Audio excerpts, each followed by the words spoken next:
evening, everyone. This is my first time collaborating with Dovie. She's gonna come on the piano today, and if anybody want to come on the piano, you can. I had seen you earlier, Faith. But I was getting just coming in, and I had it on, and I just want to say thank you for coming, Faith, Red Wings, 12, Angie. Yeah, and 12, if you want to come on the piano, you can. I'm gonna put the link down for whoever want to come on the piano. It's just like open piano, just discuss different stuff that I haven't done that in a while. Talk about, but I do want to say something to Pretty Chocolate. Good evening, Storm. I want to tell her that she's in my prayers. She said her mother been going away for 7 years, and I just want her to know that long as she living, her mother always in her heart and her spirit. And at times if she want to cry, she could cry, because the end of the day is we wasn't meant to die. Death came in through Adam and Eve, sin.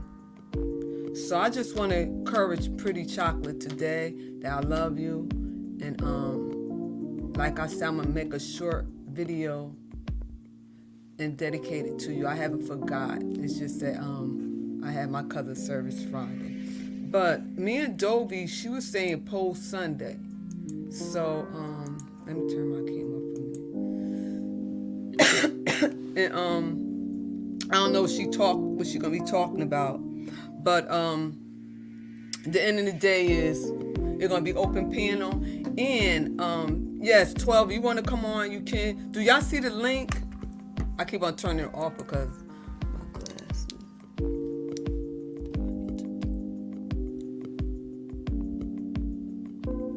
And I want to appreciate y'all for each and every one of y'all for coming in.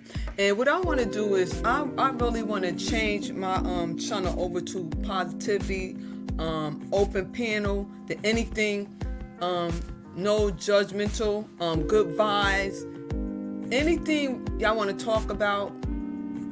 Let's talk about it on the piano. You know, we adults, we agree to disagree. We're not gonna talk over each other. I want my moms to welcome everybody coming in also. I definitely want that, because I noticed that when you come in different people's chats, it's not a warm welcome, and I would love for the Penthouse to be like that. Well, different ones coming in, just welcome them in. And the end of the day is 12. Faith, if y'all want to come on the piano, y'all can. Anybody want to come on the piano, you can. I'm just waiting for Dovie. And again, anything you want to talk about, discuss on the piano, we're going to talk about it. We are. Because like I said, what I'm finding out and I'm learning on the YouTube streets, that is a lot of people want prayer.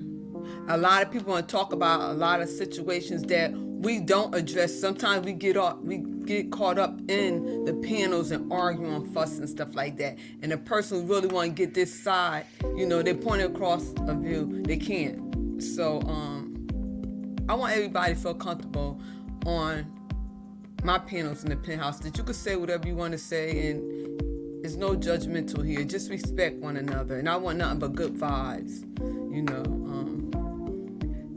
And like I said, we all had different faults. That's why I do my, exercise in the morning. I see my little pouch in the front or whatever. And because I started back eating beef. So the end of the day is we all work in progress, So I just want to keep it real. That's why I said the real section. We're going to keep it real here, Sometimes we're going to have disagreements and stuff like that. We human. That's what we do as human beings. And like I said, we all getting to know each other here on social media at the Penthouse or whatever. And I just want people to feel comfortable here, because a lot of people being disrespectful and stuff like that. D-Cop, how you doing, sis? And, yeah. So we just have an open panel. Anybody want to discuss anything, you can. But earlier, when I was over Dovie, we were talking about mercy, forgiving people, you know, and that's what it's all about. Sometimes we gotta give people second chances and stuff, and I know me, that I'm a forgiving person, and, you know, if something happened, I like to, you know, let it go. Okay, I said what I had to say, let it go, you know? And that's what I think it should be sometimes. I know in different areas, they do a lot of doxing, they do a lot of calling people out their names, but if nobody ain't really do nothing to really hurt you, like actually try to smear your name, make you lose your job, talk about your family members, the dead ones, or dox you and stuff, because I think we should forgive them to a certain extent. How you doing, Catherine and Boss Lady? Yes, and I think we should forgive them for, you know, and also, it's up to you. It's up to you what you want to do. Like I said, if you want to keep your peace, you know what you have to do to keep your peace. I say it all the time. We all different. We all have different personality and characters. So maybe we like the same person. Maybe that person showing different personality to you and me. And like I said, maybe I'm in that person's life for a different reason, and you in here for another reason. Pray and really ask God, why is we in this person's life? Because like I said, when I meet people, I want to be an impact in their life. If I'm perfect, no. Do I have attitude? Yes. I could go from 0 to 1,000, you know? But I really want to change the direction of my channel. I really, really want to sit down and have panels talk with people and keep it real. You know, let's keep it real. Let's talk about situations and stuff that people not talking about. You know? And sometimes we sugarcoat it because we don't want to hurt people's feelings. Or we scared what they might say or whatever. Let's take it to the resource. Let's take it to the resource. Let's talk without cussing, yelling, and all that. Because you know what? You never know. That person was feeling bad what they said. And you just saying no words, that will bring y'all back together again. So again, use wisdom, whatever you do. And that's what I'm learning. You know? And like I said, do I act up at times? Yeah, I do. But is I'm really trying to hurt somebody's feelings? No, I'm not. And I'm learning that if I say something, to ask the person to forgive me. You know? And it's up to them if they want to forgive me or not. You know? And if they don't, okay. You know? But I still want to be respectful for them. You know, if I see them in the chat, if they don't want me to speak to them, say hi, they don't speak, you know? It's different stuff we really have to address here on the YouTube streets. How you doing, 12? Hi, good afternoon, Sheila. Good afternoon. How you doing, sis? Well, I'm just wanted to say that, you know, like you asked us to support the channels and go over and like check out channels, right? Mm-hmm. So I was over at I'm just talking in general because, you know, we were just saying just to talk open phone. Yes. So I was over there at Aunt T's channel. Mm-hmm. You know, I never really been over there. I got introduced him to yours. And you had asked people to cam up, and he had his, you know. So I was like, yeah, I'm going to go over there. Mm-hmm. And one of the shows I went to was 11 hours. Yeah, and do that. He do. He have shows, Sheila. He do. Oh, my God, Remember, Sheila. I was now, doing that one time, too. Yeah. Mm-hmm. Sheila, you know, they was talking about, you know, how these military men be going to these you know, different countries and right from the dock, the women be trying to get these black men, and they were saying, you got to be careful. Our black men be getting kidnapped. Mm-hmm. Lord, I was just like, it was a lot to process with a lot of the conversation they was having. But one of the things that was said that I was like, I thought was interesting is how they were saying, you know, when you get with these women that are dirt poor, you know, they just trying to do anything to survive. And I thought that was like really deep information. Like sometimes you gotta be willing just to listen because you can get some jewels amongst things that may be offensive. Because at the same time, he had people on the panel that was talking about these women at the strippers, you know, the strip clubs, and how they doing all this stuff. I know it's Sunday and stuff, so I'm gonna try to. I'm just saying, you know, I just found that a lot of things. Keep it real, because you know the end of the day is 12/2.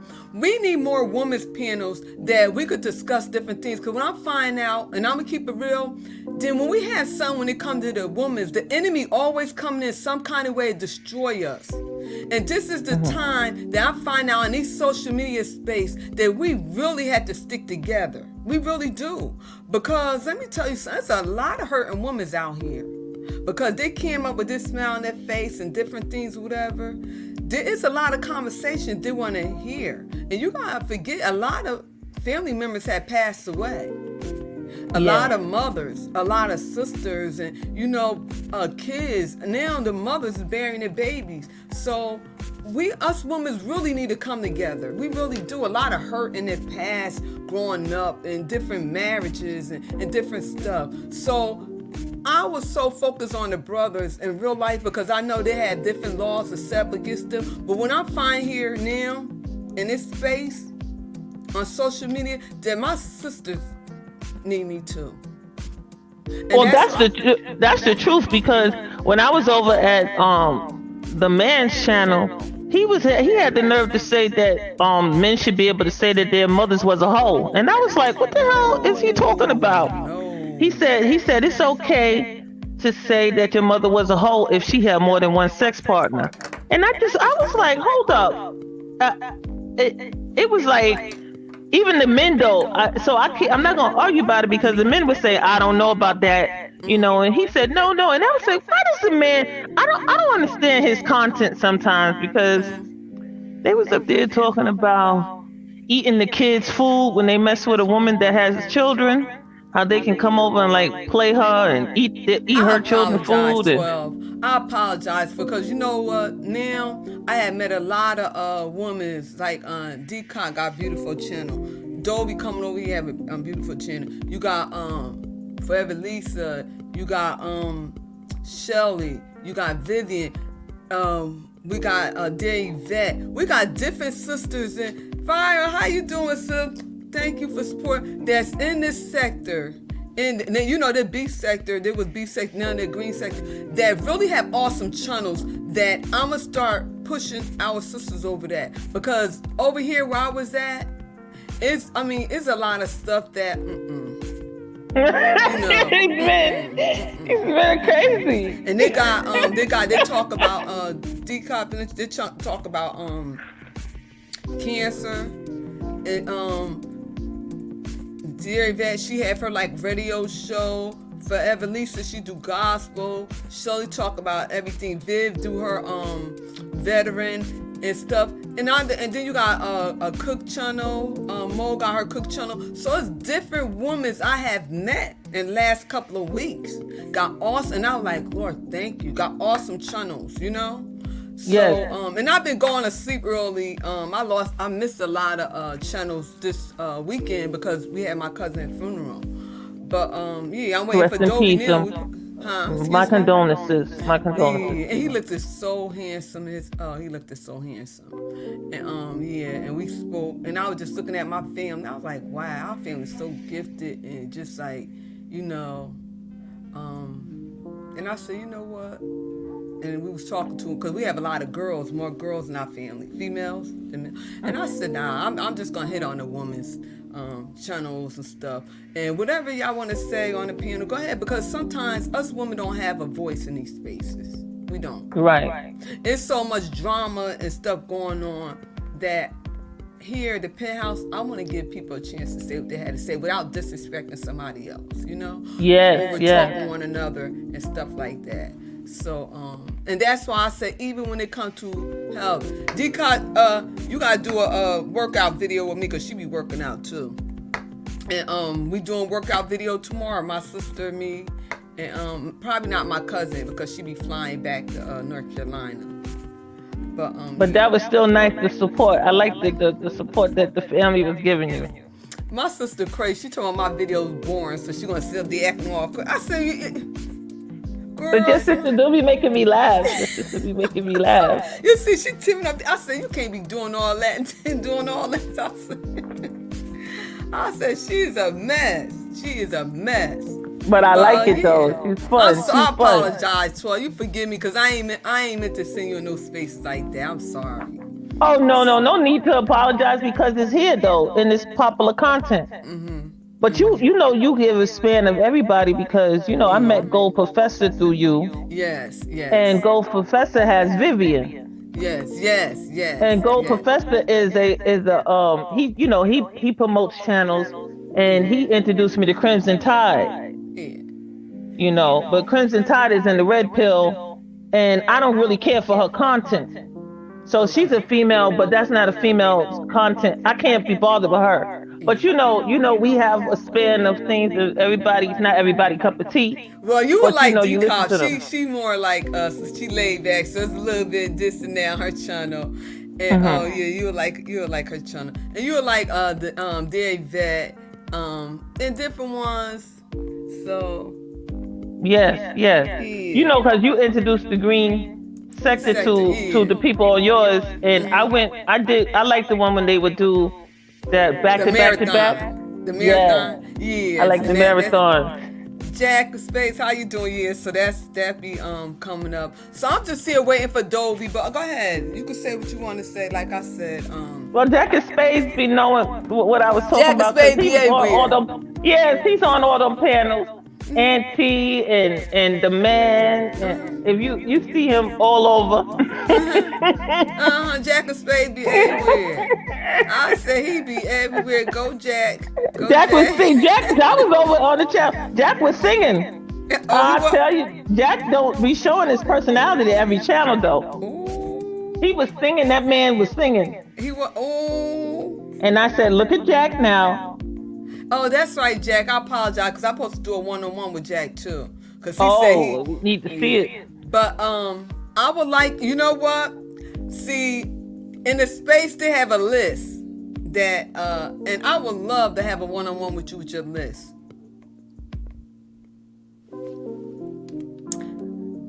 Who you talking about? Your list. Oh yeah, what list? You talking about that man's list again?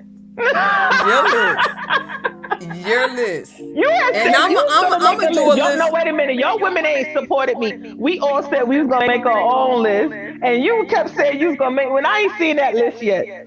I haven't made it yet because I had so much going on. So, and then you gotta forget I'm a full-time grandmother too. Remember, I take my grandson on the bus. But wait a minute. Even remember HBC TC said she was gonna make a list. Yeah, TC did make a list. TC made a list. She did. Oh, I didn't see her. I didn't see the episode where she shared her list. TC made a black people list. No, I'm talking about the man list. Yeah, no black people list. Yes, she did. Yes. I'm talking about the man. We supposed to make a list about the man. Oh, nigga, you know what? I have mercy on him because they're not playing with him no more. They still playing with him. Oh no, I just saw a video with him, and he's so wild. It's ridiculous. Man, they hit him hard with that list. And what it is, guys, it's he said his list is undefeated, Sheila. See, I don't even want to go there. It's outrageous. Have you seen his shows? He gets on the platform. He's outrageous. You know what? I'm not going there with him, 12. I'm not going there with him. The end of the day is, look, I am not getting caught up with him with his list because, like I said, I break everything on that list. I got tattoos. I wear makeup. What else? The hair. He doesn't want you wearing My fake nail. Well, hair. I'll cut my nails short. My hair is not color because it's natural now. He don't want you to go to the restaurant. I've been going to the restaurants.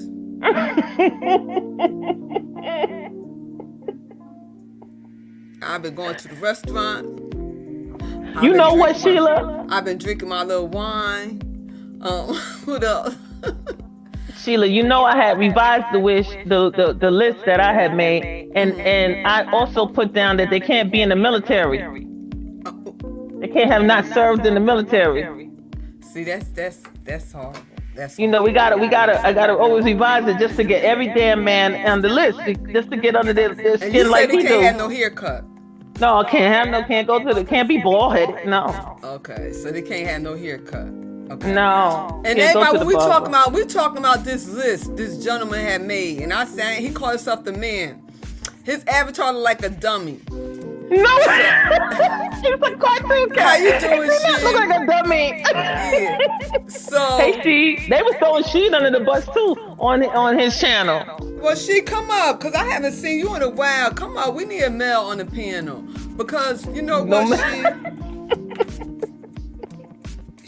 he's my day one. He is. Yes. And, like I said, we really need to come together. I just want to change my channel over to something different, whatever. And we're gonna have a little drama here and there. You know, we always at the penthouse. But I don't want us disrespecting each other. How you doing, she? Hey, I just want to say the simple is here, the simple is here. All my life I had it. So how you been? I've been good, moving around. How your channel? Oh, I've been doing good, you know, like I say, still on the topics of men trying to be empowered to help themselves and life insurance, and also letting them know that your mic is like I can't really hear your echo. mic. Yeah, echo. You got echo, Sheet. Because you know what, I'm glad you're here because I want to ask you a question. Dovie had asked a question earlier on her panel, and it was really a male question. And I want to ask you, being you a married man, I want to ask you a question. Because I don't want to go by my personal experience. So I would like to ask I'll wait till he get his mic together. How the music sound in the background? 12. Sounds fine. Okay. Say something, 12. It sounds your background music sounds fine, but Sheet still sounds like he's in double. He's got a double sound. She. 10, 12. Can you mute for a minute? Let me see. Okay, let me mute you up. Mute. Okay, there you go. Go ahead and ask a question. Okay, what I want to ask you, why would a married man already have a family and he had a baby outside his marriage and trying to control another woman who have kids, like 4 kids, and then he have a child, her, besides her 4 other kids? Why would he try to control her not going to church? And he already have a family. Well, considering that the man wants to dominate the relationship, whether it be with his wife, side chick, or the other woman, that's the role he wants to play as a dominant man in her life, even if he's married and, you know, she's dealing with him. To a degree, if a woman lets that happen, that's her.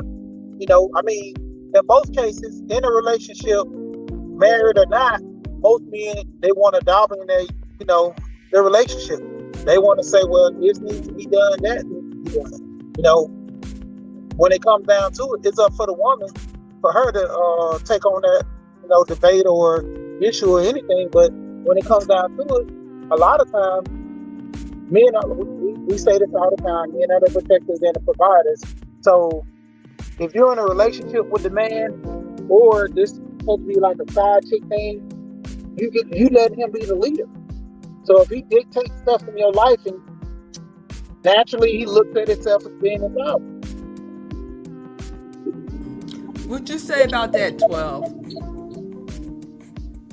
Because What? like I always say, 12, before you say something, I said us women, we are the gateholder. Like I said, it's up to us if we could let a man in our space, entertaining conversation or anything, either marriage or sexual. We have control of that. What you would Yes. say about that, 12?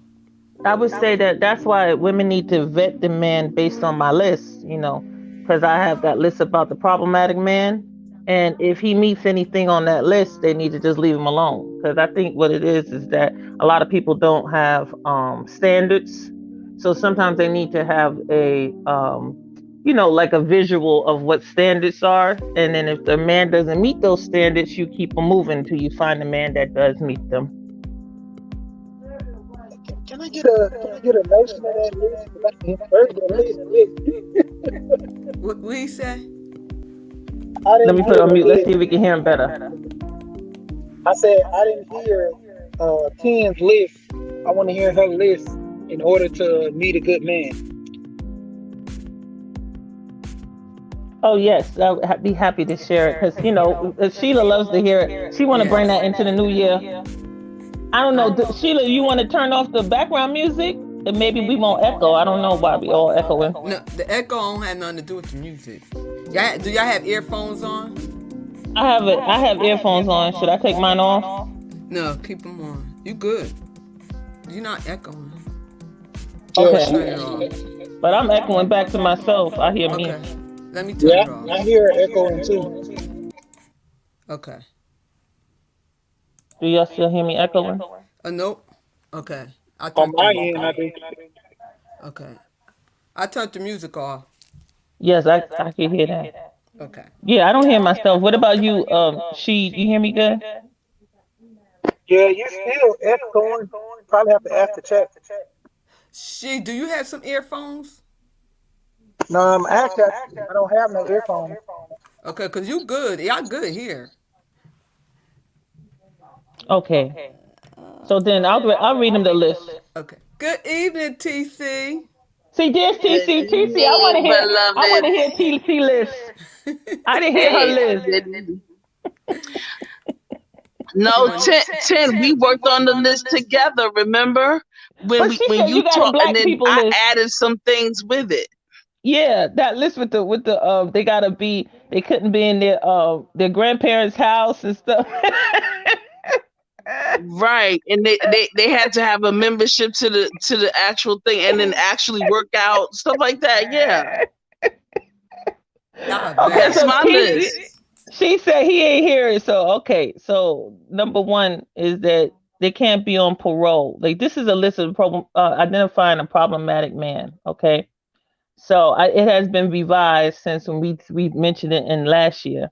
So the man, if we judge the man by this, so he can never have been on parole, Nor never been in probation. jail, right? No parole, probation, never been in jail or prison.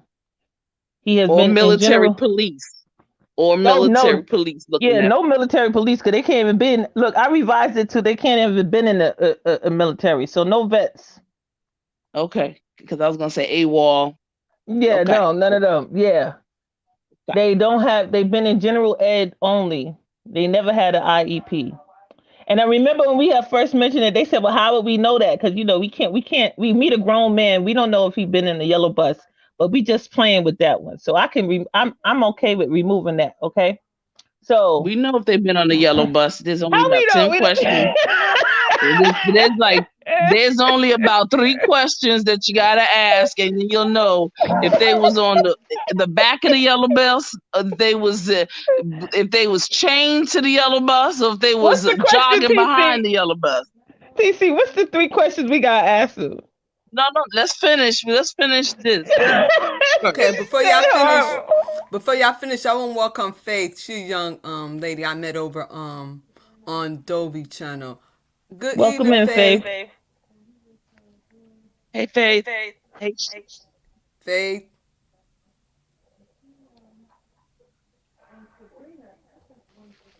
Okay, let me drop her off.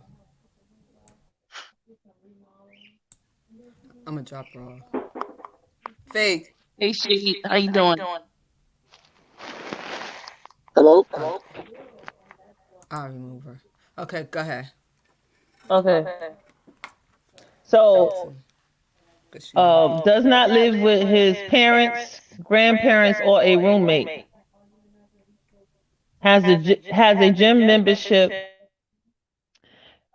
and this is his. What we have right here. Oh, for the And actually works out. yeah, it actually works out. But right here it says he has a permanent. This is what you revised. He's on the lease. He has a permanent address. His signature is on the lease. Exactly. He is he has never been a pimp or a drug dealer. He has no tattoos, no sleeve, no tattoos on his thighs, no tattoos anywhere. He does not have multiple children with different women.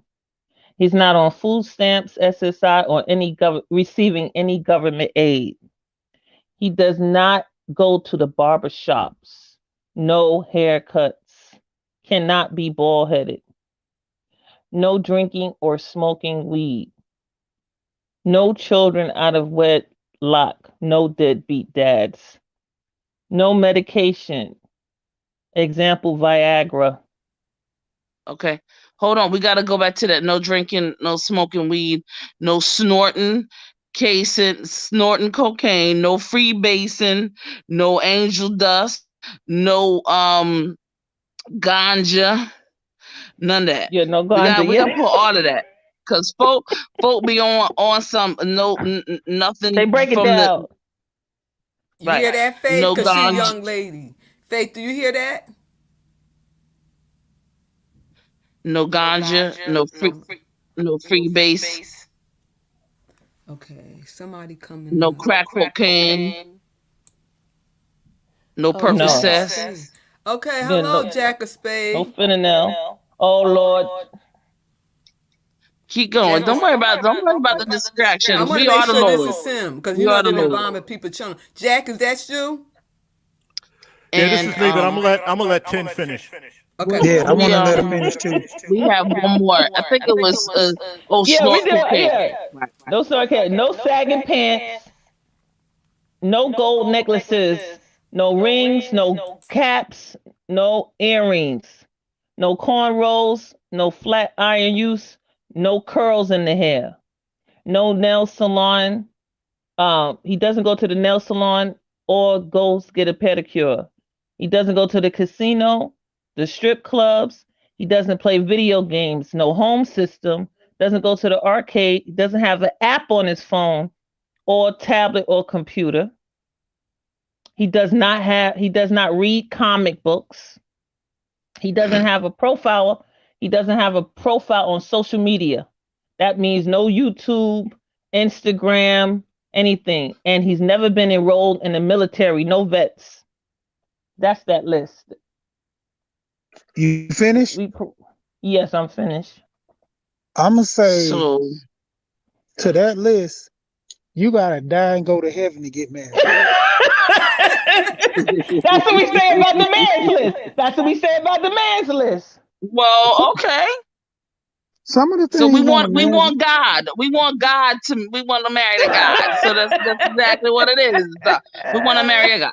So yeah, Yeah, it's okay. yeah, It's yeah. We fine. try to get every man on this. Every man is in the list right here. Yeah, yeah. So yeah, we but gotta some of the we'll just be single. Yes. distinguished men were in the military and they were good providers. They came out. I mean, for instance, my dad, he you Borg she. You probably sound like a robot. Mm-hmm. It's okay. He's in his feelings anyway. We say that about the women that wear hair weaves. Exactly. A lot of them be the most We say the prestigious. same thing. So who cares? That's not the point. We saying we And identifying a problematic say that male. about the other one. Say Why that about the never see other in the one. Go over feelings? there and talk about the other one. You know about the man, right? Yeah. in his list. Yeah, your I kid didn't didn't see hear the them say Philly. nothing like that about that other cuckoo bird list. Wackadoos. Talking about Wackadoodle. some study that happened about 2000 years ago BCE. Talking about Vitamin get the ham deficiency. sandwich out of here. You got vitamin D deficiency. He's trying to help And us vitamin health D ain't wise. got nothing to do with the skin. It had You nothing to can't do. cover the That's hair. vitamin D is bones. Get the ham sandwich out of here. I like it. Yeah, get the ham sandwich out of Yeah, here. I No was Get the pork. like, ham. Oh yeah. We gotta put down that the man can't eat pork. No pork eating. We don't want no pork eating man. All right. So They I gotta just know how wanted to to. cook. Oh, First of all, good they gotta afternoon, know how to everybody. cook. Happy Sunday. Good afternoon. good Happy afternoon, Sunday. Jack. Now down here in Atlanta, we are looking at Sing a for us. balmy 53 degrees. Oh my God, it's beautiful down here. Y'all Oh, Northerners, we y'all stay up 26. there and enjoy all that cold. Don't rub it in. Cause Stop we had bragging, snow, Jack. a Just snowstorm sing for today. us. You Sing can for us, have Jack. all of that and the Ku Klux Klan and everybody down there. Bye. Good. Now, Oh, go and I want ahead to say, and stop deflecting. I want to Don't. say hello to everybody in the chat. Also, hey, what's going on in the chat, everybody? Hello, So Jack. only thing I want to do is just chime in and just say I don't have a problem with people list, male and female. Only thing that I ask is one, that they are consistent, and two, if they're able to articulate why they've excluded or included certain things on the list. Like my ex-wife, one of her biggest things was she didn't want to date a guy with a motorcycle. The reason being because her brother was killed in a motorcycle accident. So that made sense. But some of the, I'm not talking about this particular list that was just spoken of, but I've heard some people list male and female. It's way out in left field. When you ask them why do they have this or don't have that in there, they can't articulate it. Basically, their answer is, once you blow away all the smoke and nonsense, is that's just what I want. But yeah, so that's what I was going to chime in on. So that's all. Okay. Yeah. Oh, okay. Isn't that sweet? Thank you. He's a But I sweetheart. got to go. Everybody enjoy your Sunday. Take care. Be safe. Be safe, Jack. All right now. He didn't even sing out. You know, he got a little sing that he liked to do. But whatever, Jack. Jack done left the penthouse, huh? He in the chat. What happened to she? She left? Is that she I'm still here. Oh, okay, there Faith she is is. still here. Okay. That's good. All right. So I mean, y'all done with the list? I technically have issue with the man list as well. You know, there's like I say with the weed thing. I don't. My wife, she wears weave or she wears wigs. It's all dependent on how she look. I can't tell her not to look a certain way if it don't look good. If it don't look good, I'm gonna say something. I mean, that's just point blank. But if it looks good, why am I gonna bother her for wearing a weave and it looks good? So Right. that's her preference. Right. But Yeah, the you're man talking says to the it's wrong because people on it's the wrong vitamin list. D. But the man says it's vitamin D deficiency that we shouldn't cover the hair. That's what he was saying. He's saying he was looking at it health wise. And that He did say the that. black female, he said the black female has medical issues due to a lot of the chemicals that He she's did putting say on that. her. No, he said women. He said women because it was problematic something about Yeah, for the women. women. So he wasn't talking about just black women. Right. He was talking about women. And he said that the chemicals that we use so we can adhese our eyelashes and stuff are making us sick. He doesn't know what is. He don't even know what's used in those. He don't even. I'm not gonna go there because I'm not gonna because it's. You said what? TC, you not gonna go there? I'm not gonna even. I was getting ready to say something, and that was gonna be so wrong. So I'm not going there.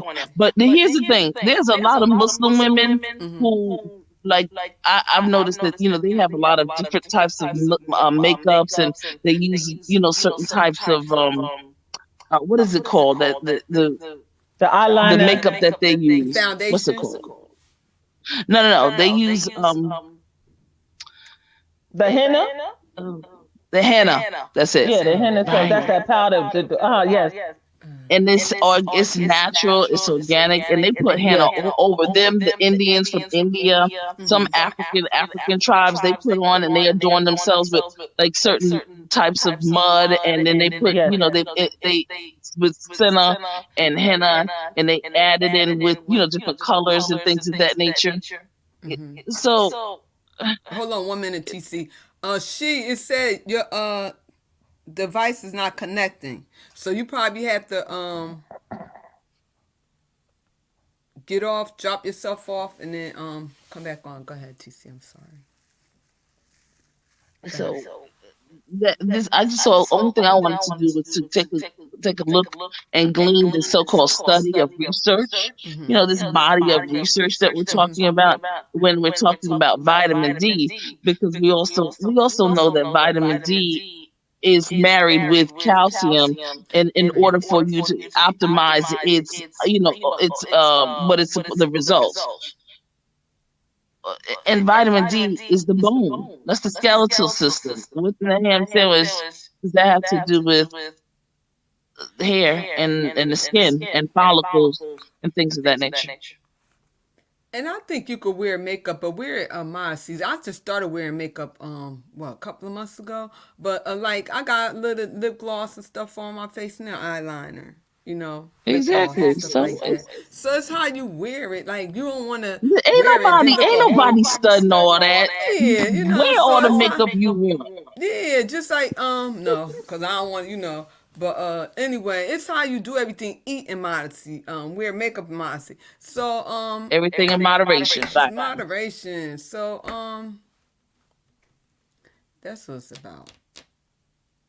And the list, I'm not, everybody had their own list or whatever. But at the end of the day is don't try to push your morals and your standards on other people.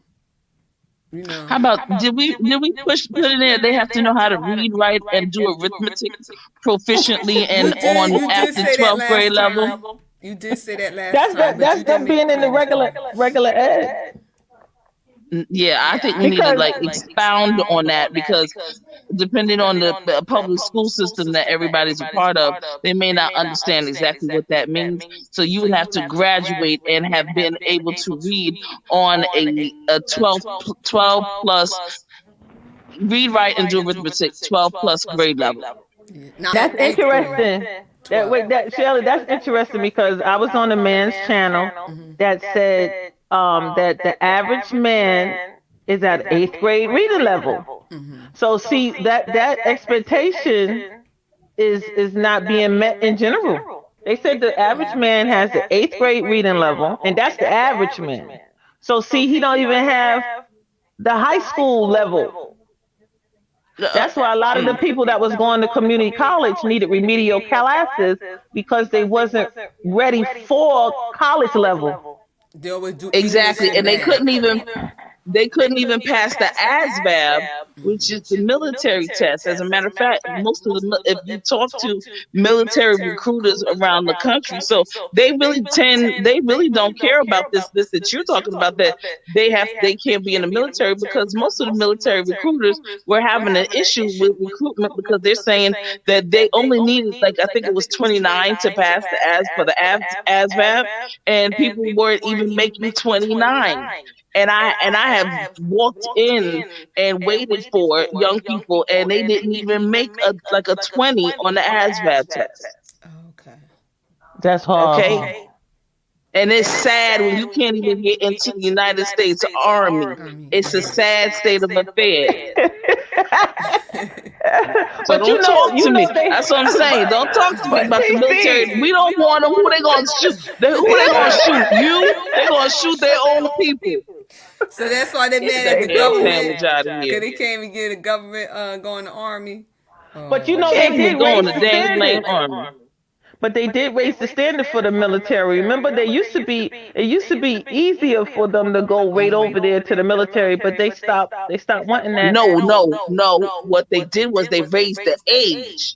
because it had a certain age for them as far as coming in, and they had to raise the age because they realized that the older brothers and sisters were they were trying to go back and get the retirees and those that may want to come back and do a second tour or a third tour, depending on where. So yeah, they went back and they got some of the older brothers and sisters because those guys knew how to do reading, writing, and arithmetic on grade level and above.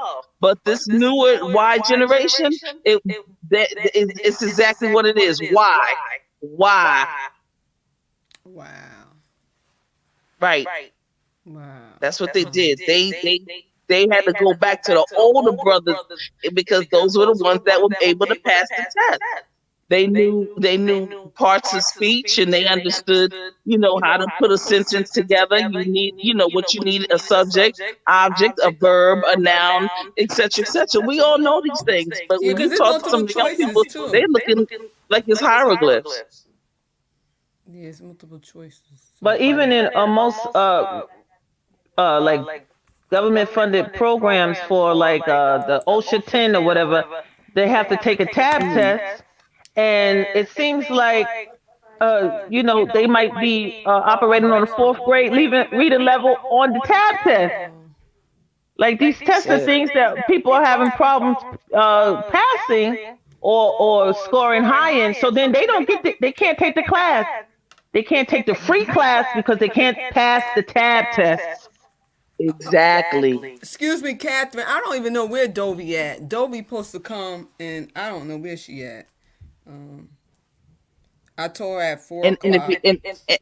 And if you notice, that's one of the reasons why a lot of the vocations all around, and I know, Sheila, like a lot of the vocations that have all the trades and the various apprenticeship programs in Harlem, they have all of that there. Yes. They had to open it up to women because initially it was just to boys. It was just to, young men. They weren't passing the test, so they had to open it up to women. That's an issue, and I think that that needs to be addressed more because a lot of these kids, they on social media, but they are not gaining any kind of educational advancement from anything they're doing. They just there, and this is not okay because you got free programs that they still can't get in because they can't go on grade level. Exactly. Ridiculous. I'm gonna say this because I'm HBCU queen, but I have to be honest. A lot of our HBCUs started as being just male schools. All right. Even my school, North Carolina A&T, initially it was all males. What happened was they couldn't find enough males that were passing the SAT. That was it. They had to open it up, open enrollment now for males and females, or else the school would be closed. That's sad. That's you can't have that. And that's what I'm saying. Stuff like this really need to be addressed when it comes to our kids' education, and it's not being addressed, and up here we have but Sheila, we're talking about it. Educators all over, politicians, we're all talking about it. Let me tell you something. It's those people that's been in jail for 50 odd years. It's those people that's been on all kind of substances, and they're now getting themselves and flushing themselves and now recovering. We've been talking about this since the 60s and the 50s. And we have a lot of stuff up here, upstate New York. We Absolutely. do. And that's our next month. That's why my mayor, the assembly, people for board education, everybody. Right. Everybody, I'm going hard. And I really, like I said, I really want to bring this to on my in the penthouse on social media, on the YouTube streets, because like I said, at the end of the day is we do have to work with each other. All that other stuff that they're going on in this, like I said, a lot of people, when I'm finding out, and I'm not being judgmental, I'm just going to keep it real, I think a lot of people not getting out of their house. Because this is not connected with the real world.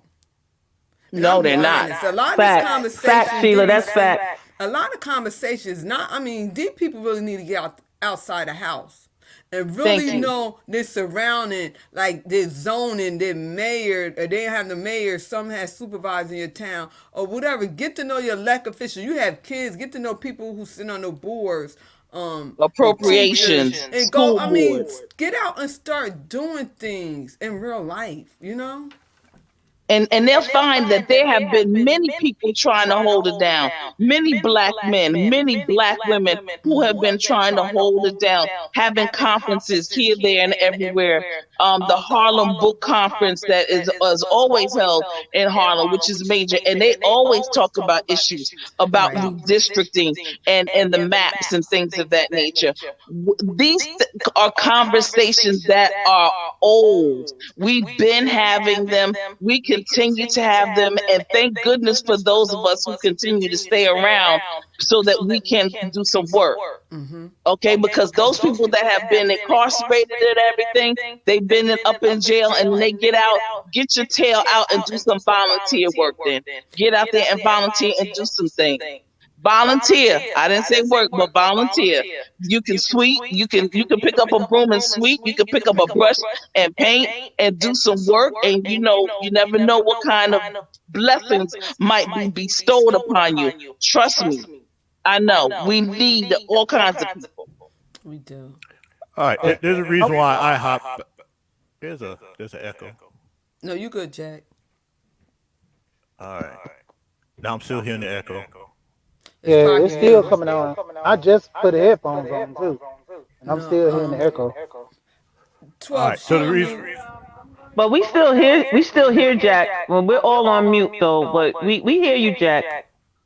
All right, so the reason why I jumped back on. Oh shoot, I got to take my headphones off of this one. I'm still hearing the echo.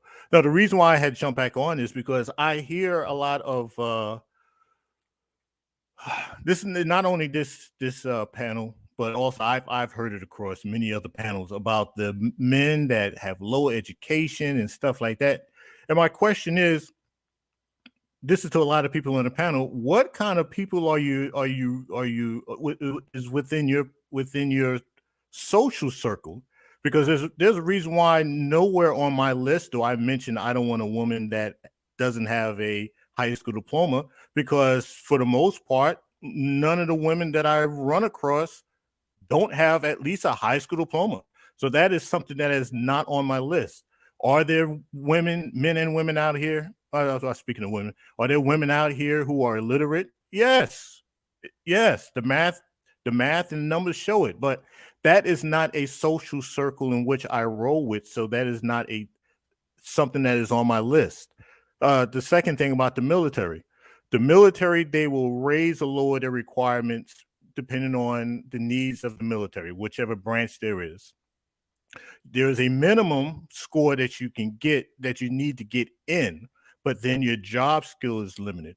The higher of the, I guess we'll say, learning ability and comprehension ability is required for that job, the higher the score needs to be. So, yeah, we're going to have some men and women who, for whatever reason, just cannot score well enough to get into the military. But that doesn't mean that they don't have the ability to learn. We have some people that they just panic and just screw up on a test. There are some very decently educated high school graduates, college graduates. As soon as they sit in front of that ASVAB test, they screw everything up, and their score does not reflect their actual learning ability. So it's not so much about they can't get into the military. It's just the way the military is set up. The hope is if you're able to at least score the minimum, you should have the aptitude to be able to pass the course for even anything like infantry, cook, parachute rigger, or something of that nature. So we have a lot of black men who have taken advantage of what the military has had to offer, including myself, and those have branched off to do very well with their lives. And also you can look at the ones who did serve honorably, and some odd reason they got out and screwed the hell up. But that is a subject of a totally different story. But my last point, education, We also have to look at, who was managing the education of that child or children.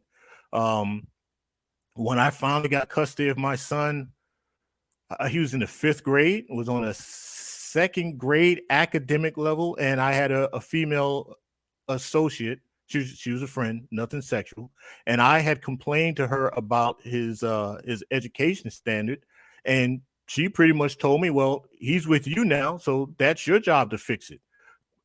Cold-hearted, but the facts remain. If I had my son, it was my job to ensure that his education gets up. And if my son did not graduate high school, then that falls on me, doesn't fall on his mother.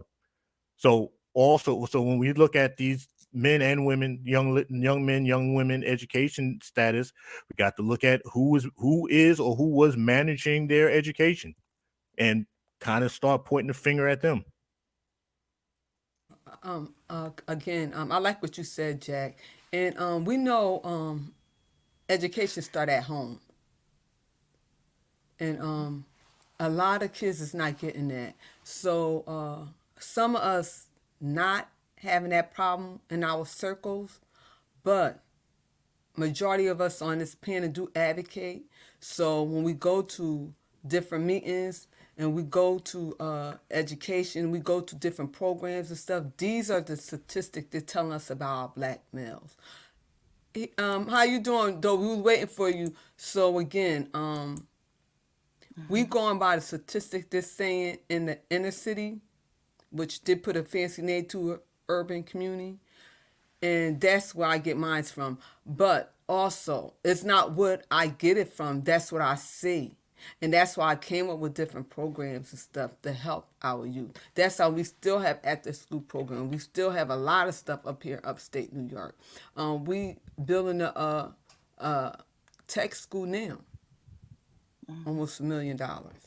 But what But then it what I goes like back. the most about Jack is he can break down what we said and say, well, what kind of circles do you travel in? Because we're talking about the man. Just recognize it. We're talking about males and the way that he can get triggered. So now he can break it down. But when they talk about women that we tell them are trifling and that are irresponsible, they try to say it's all black women and the black woman is the reason why the community is messed up. But when we can itemize things and break it down about what the man's not doing right, then they can say, well, what circle do you travel in? I don't understand, and I find that very fascinating because now you triggered, so now you can break it down, and because we already told you that we are in meetings that we don't see these males. That's the kind of circles we're traveling. We're traveling in political circles and beyond, where people are in the colleges, and we're saying we don't see the black man there. But because we tackle, we're specifically talking about specific things. When we just said that the females that you're talking about, the women out of wedlocks, the women that are on drugs, the women that are in the gutter, that y'all love to talk about, and then say all black women fall in it. When we're telling you that black women are saying they're the least protected out of the females, because you black males are not protecting the women. You can't understand it, but you can understand it when we say we don't want a man that's in the military. Isn't that fascinating? But But there's men in the military that have done things. Oh, we didn't say that there wasn't. We said that you talk about black women in a generalized way and very negatively. But you can't hear that when we say it until we tell you that we don't want a man in the military. Miss me with that. Can I say something? Hold on 1 minute. I want to say, Dovie, she got to come back up, and thank you for coming, Love Blake. I don't know what's going on with Dovie. I don't know. So I wait till she come back up because maybe her connection or whatever. But go ahead, guys. Oh, so But I was gonna I ask. would just echo the same thing that Tin was saying in reference to the differentiation and the being able to filter when it's the women and when it's the women and not and when it's the men. So I hear you, Tin, and I completely agree with you. Here's what I will say. Number one, am I around people that don't know how to read and write on basic or beyond high school level? No. However, we do know because we have statistics and we have a lot of things that are going on and going awry in our workforce and in other areas that it affects, that we have men and women, young people in schools, that they are not hitting the mark and benchmarks when it comes to education. Now, when we were talking about military, when I talked about military, that yes, the military changed a lot of their recruitment to have to fit a certain level because they knew that they could get who they were looking for, and they needed to recruit a certain amount of men so that they could have a particular workforce. We need a workforce. And we don't have it most of the time when it comes to when they're recruiting young men. They don't have enough, and they don't have enough time to have to go through re-educating. So they went through the school system, and then they take a standardized test. They don't even know how to pass the standardized test, so then they have to go through a program, and the program has to help them to learn how to take the test itself. And then hopefully they get into they get into the military, they get into the trade, the vocation, and so forth and so on. There's a plethora, and here's the bottom line. I think this is what Sheila's been saying. I have been saying it for years. We have programs upon programs upon programs upon programs upon programs upon programs. And it is, they have programs where they pay for it. It's free. They pay for your transportation. They pay for your school supplies. They pay for your books. They pay for all of this stuff. And unfortunately, we still can't come anywhere near the numbers that we need. We still can't. There is a problem. And we better come to grips with it. It's a problem, and it's going to be a problem for our young men and women to get together because there's such a divide.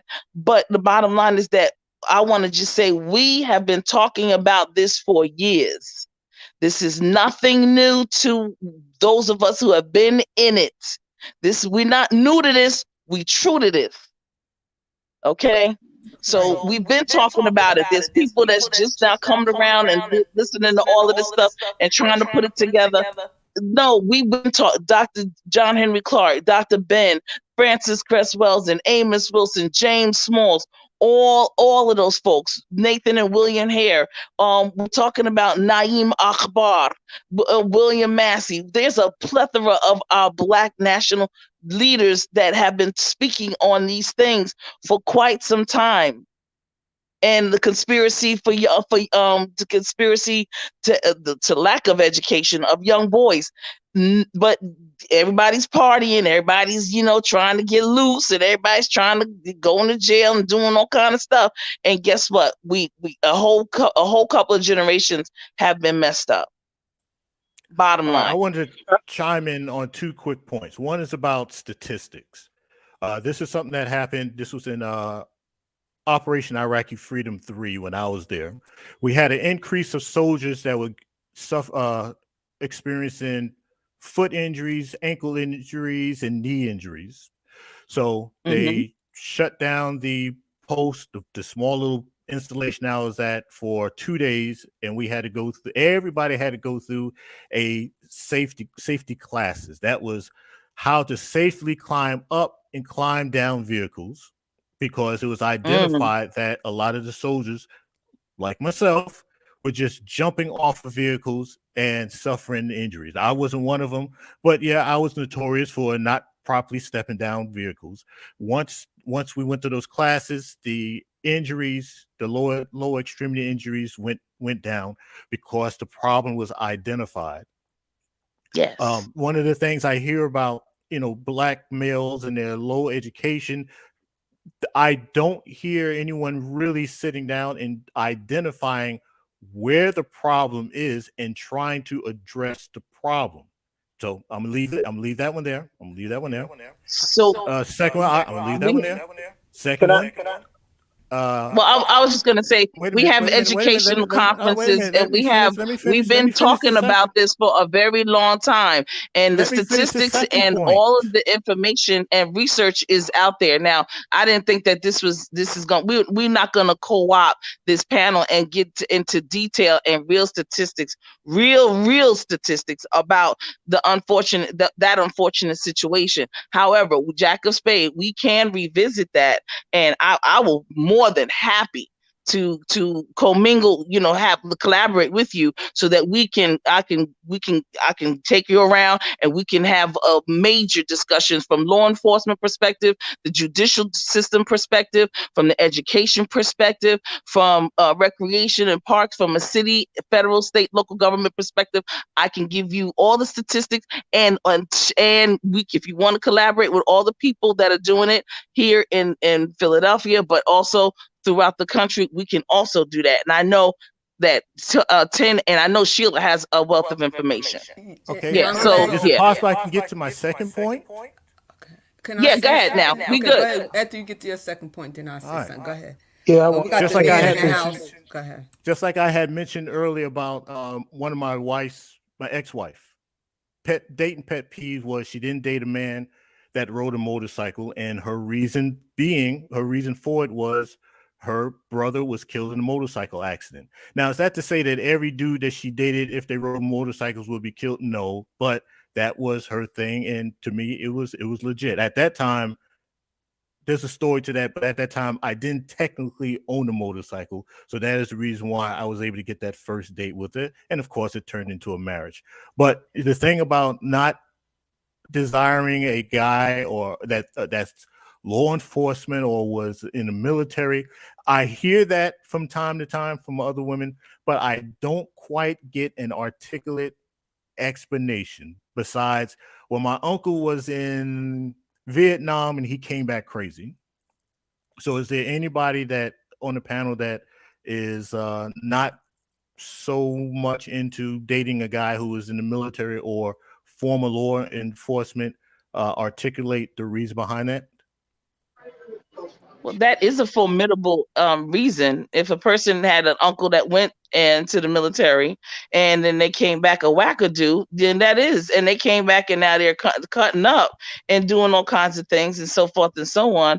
Yeah, that's a good reason. Just like it's just as you cannot determine, and you are not that person that has the right to determine what's right for a person to date somebody or not date someone. Just like you had a situation with your folks, and they didn't want to date somebody in reference to on a bicycle because of somebody who passed away. And so that's a formidable reason. That's their formidable reason, and you were okay with it. So guess what? If somebody else has a reason why they don't want to date somebody in the military or in law enforcement or whatever, and that's their reason for it, that's their reason. And then we have to leave it alone.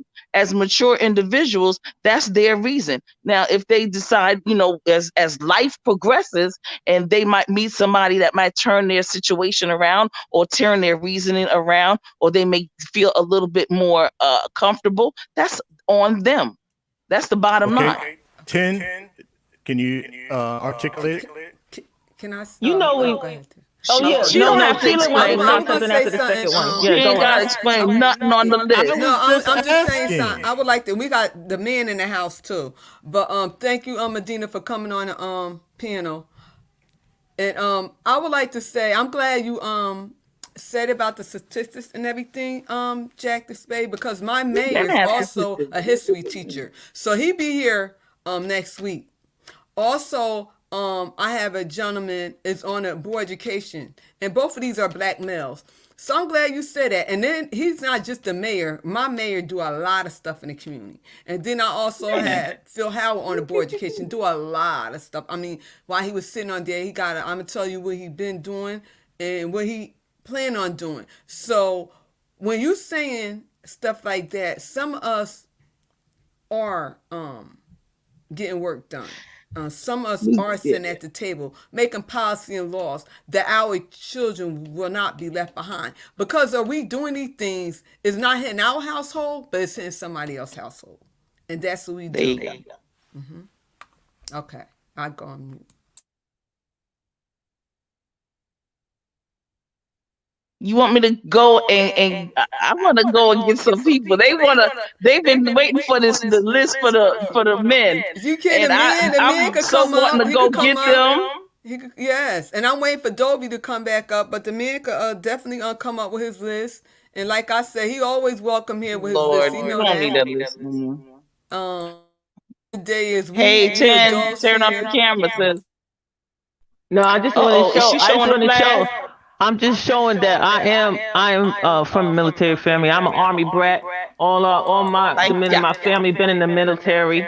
Okay, that's the point is I put it on there to fuck with these men. Ain't nobody got a Tell it. real rational conversation until we drag your behinds the right way. So don't play There you innocent. go. Do not play innocent. Okay. My family, I got family in law enforcement. We're telling you that you talk about the black woman in a disrespectful way, and we just letting you know that this list can be undefeated too. Okay, the man don't only got an undefeated list. And how you don't understand it? How you don't even get it? How do you? We've been talking. Where have you been? Where are these people that are just coming up out of the blue? It seems like all of us. I'm gonna call y'all magnolias. You know why? Because see, the magnolia tree is a tree that all of a sudden, like it could be barren one day, and then the next day it's doing so. It's got all these beautiful petals and everything. It's like, where did all this come from? Because I don't understand. We've been talking about education for education conferences all over statistics. The United States Department of Education, all of the states have their own state education departments. We've been talking about it from the city, state, local, federal government levels. They talk about the United States as it pertains to education and where the United States is in terms of education and how we have gone down. We used to be up after World War II. We were at the top of the list. Now we're so on the bottom that it is ridiculous. Where are you all? What are y'all? What are you? And where are you? What kind of people do you have yourself around that are not talking about the rules of engagement as it pertains to these certain circumstances of the day? Okay, it go right back where he said a couple of weeks ago that that's not Jack of Spade. Remember, he said he donate his town. He donate his time for this nonprofit organization. He do only what he's supposed to do. That's his donation. That's the one. Yes. So again, Oh my God. Jack is not going But beyond. But Jack he's is not asking a us for an public figure. explanation. But he not a doesn't role have model. it. He doesn't have any kind of collaboration. He has no kind of dealings with anything. But he's asking for us who are sitting at the table. We are making decisions. We are doing things, coming up with programs, making sure that we have money and for our programs and for our young people, questioning government officials at times. And this is a person that is, where are they? They're not. What are they doing? Anything?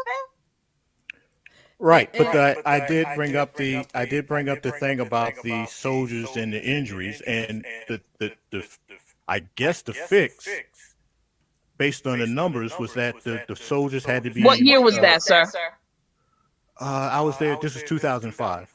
And you're right. Okay. You're right, Jack. Yeah, Because let me tell you something. A lot of our veterans was complaining. So up here in upstate New York, even with the Purple Hearts, they came up. We came up with different programs for them. They were saying it was homeless and different things. So they're doing better now. Oh no, I was saying about the injuries. The thing was, for us to eliminate the problem, we had to address the soldiers and explain to them, to each individual soldier, that you can't be jumping off of freaking vehicles. We can't blame it on gravity. We can't blame it on the boots. We can't blame it on the fact that you're not at home. We can't blame it on anything. We have to blame it on the individual soldier who is right. Who's reluctant to follow safety practices to prevent these injuries. So that is what I was going back. That is what I was going back with the education. we keep saying it's the government, is this and this and that, but we don't. No, we're go not back. saying it's the government. We're saying don't no. go That's back. not what we said. Let That me is finish, not what was please. Is said. it possible I could finish? I know. Go We ahead, don't because go that's back. not what was said. We don't go back to the individual parents and say, "Hey, it is your job as a parent, Yes, we as the do. parents, Yes, we do. to try to ensure that your child or children goes through the proper step, the proper elevation of their education." And that is the same thing when I said about when I voiced to my female associate, about my son's Yeah. education. And when she said, "Look, even though your son is in the 5th grade and he's on his 2nd grade reading level, you now have your son. So it's your job as his father, as the parent that is now managing him, to make sure that he graduates near or at least on the 12th grade level." I already knew that, but I kind of didn't like the way that she was saying it, because she was leaving out some very important stuff. But the facts remain: your son is with you now, so it is your job as the parent who now has him to ensure. Right. So that we're saying we have said the same things, and the reason why we never said it was because of the government that this is what's occurring. So let me recap, because people are coming in and they don't really understand the content and the context in which we were speaking.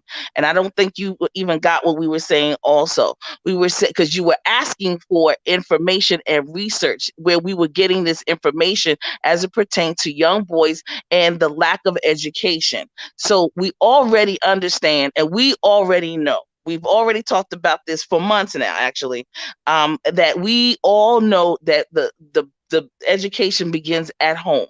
We get this. We also know that, unfortunately, all the households are very different. They're very different. They're very situations, and a lot of things going on in our country, not just with Black people. This is with everybody overall. So let me put it that way. Okay. Now, as we were talking and you were asking for information, statistics, and where we were getting this, because you wanted some kind of explanation, because you gave an explanation about the information about the military and why the guys were jumping and where it was coming from and so forth and so on. What we were saying, or what I had said specifically, was that there have been a myriad, a plethora, so many conversations have been so many different people who have been tracking and tracking, they have the California Achievement Test. They've been tracking our young men and women as it pertains to their education, and them being able to meet the various benchmarks. Unfortunately, they have not. There's statistics on all levels. We've been having conferences about it. There have been the Call Me Mr. program, which is an education program for Black men to go into college, the various colleges and universities, and be able to go into education, because they said, well, Black men need to see more black males need to see more Black men in education. And there's a program that came out in the 80s about that. So there's been a lot of different programs trying to make sure that the ills of this society, as it pertains to education, Black boys and Black girls, that we are trying to fix it. It's going to take a while, because I think for so many generations, a lot of things have gone awry. And that's the reason why I was talking about, we are not saying it's the government. We know that everything begins at home, but we also know that they build jails and prisons based on the fact that if young people don't have somebody's Black, if they base the jails, how many jails that they're going to build based on the grade levels that they're reading at, from 3rd grade to Hold on 1 minute, grade. TC. Your camera's on. Do you want your camera on, Tony, or off? Because your camera on. You want it on? Your camera on. Do you want it on, or you want it off? I want it on. Okay. All right. Okay, go ahead, TC. Yeah, so they build jails, they build prisons based on the reading levels of our young men and women. and they'll know, because if they've already said, if they're not able to read at a certain reading level by 4th and 5th grade, that they already know that they're going to be behind. They already know, they already have the algorithm, they have the formula, they already know how many will probably go to the streets, how many will start selling drugs, how many will just do petty crimes, will do all kind of different things. And then of course now we have the mental health, which is definitely on the books. We have to, now we're talking about mental health for real, because we see mental health in men and women. Men is over the top, and everybody needs a therapist. Everybody needs to go somewhere and talk to somebody, and not a preacher, and not a imam, and not a rabbi. They need to talk to somebody professional, somebody who can, they don't have to worry about confidentiality, somebody who they can talk to and really get to the root of causes of some of the trauma, because we can tell by listening to people on here that folks that have not redeemed themselves when it comes to some of their trauma. So true. And again, it's so much going on that I'm be honest, it's a lot of stuff going on that when the people who is doing work, we don't even know the other ones that's doing work, because we so caught up in trying to make a change and doing our work. We got other people been doing different programs for years that we have not connected with and doing a good work. So when you think somebody's not out there doing, they're doing. And I'm telling you now that different places where I sit at the table at, it ain't a lot of other races bringing policy up for our black kids besides us.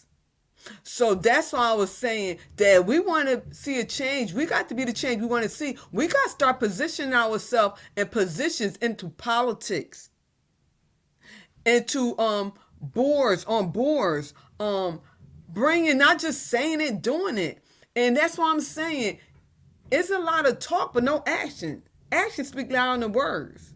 So all that talking and stuff and boycotting, nah, that's not it. You got to sit at the table and you got to come up with plans. What's your vision? What's your mission? And what you plan on doing? Whatever. Make that change you want to see. It start with each one, teach one. So the end of the day is, I can't say what you doing because I don't know what you're doing. I'm so caught up in making a change, I can't even judge the other person what they ain't doing, because I'm trying to make a change. And in the meanwhile, whatever I bring to the table, if I could just touch one person's life, whatever I'm doing is not in vain.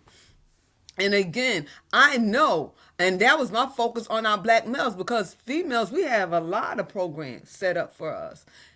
And that was my main focus. But now it go back to the basic, our parents. It go back to the parents. You have to start at home. It start at home. Everything start at home. It do.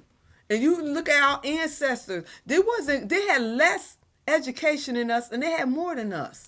There was about family. There was about land, growing their own food, making their own clothes and different stuff. They wasn't so caught up in materialistic stuff. And there was, you know what, and they're saying we don't have a culture. Our culture is family. That's our culture.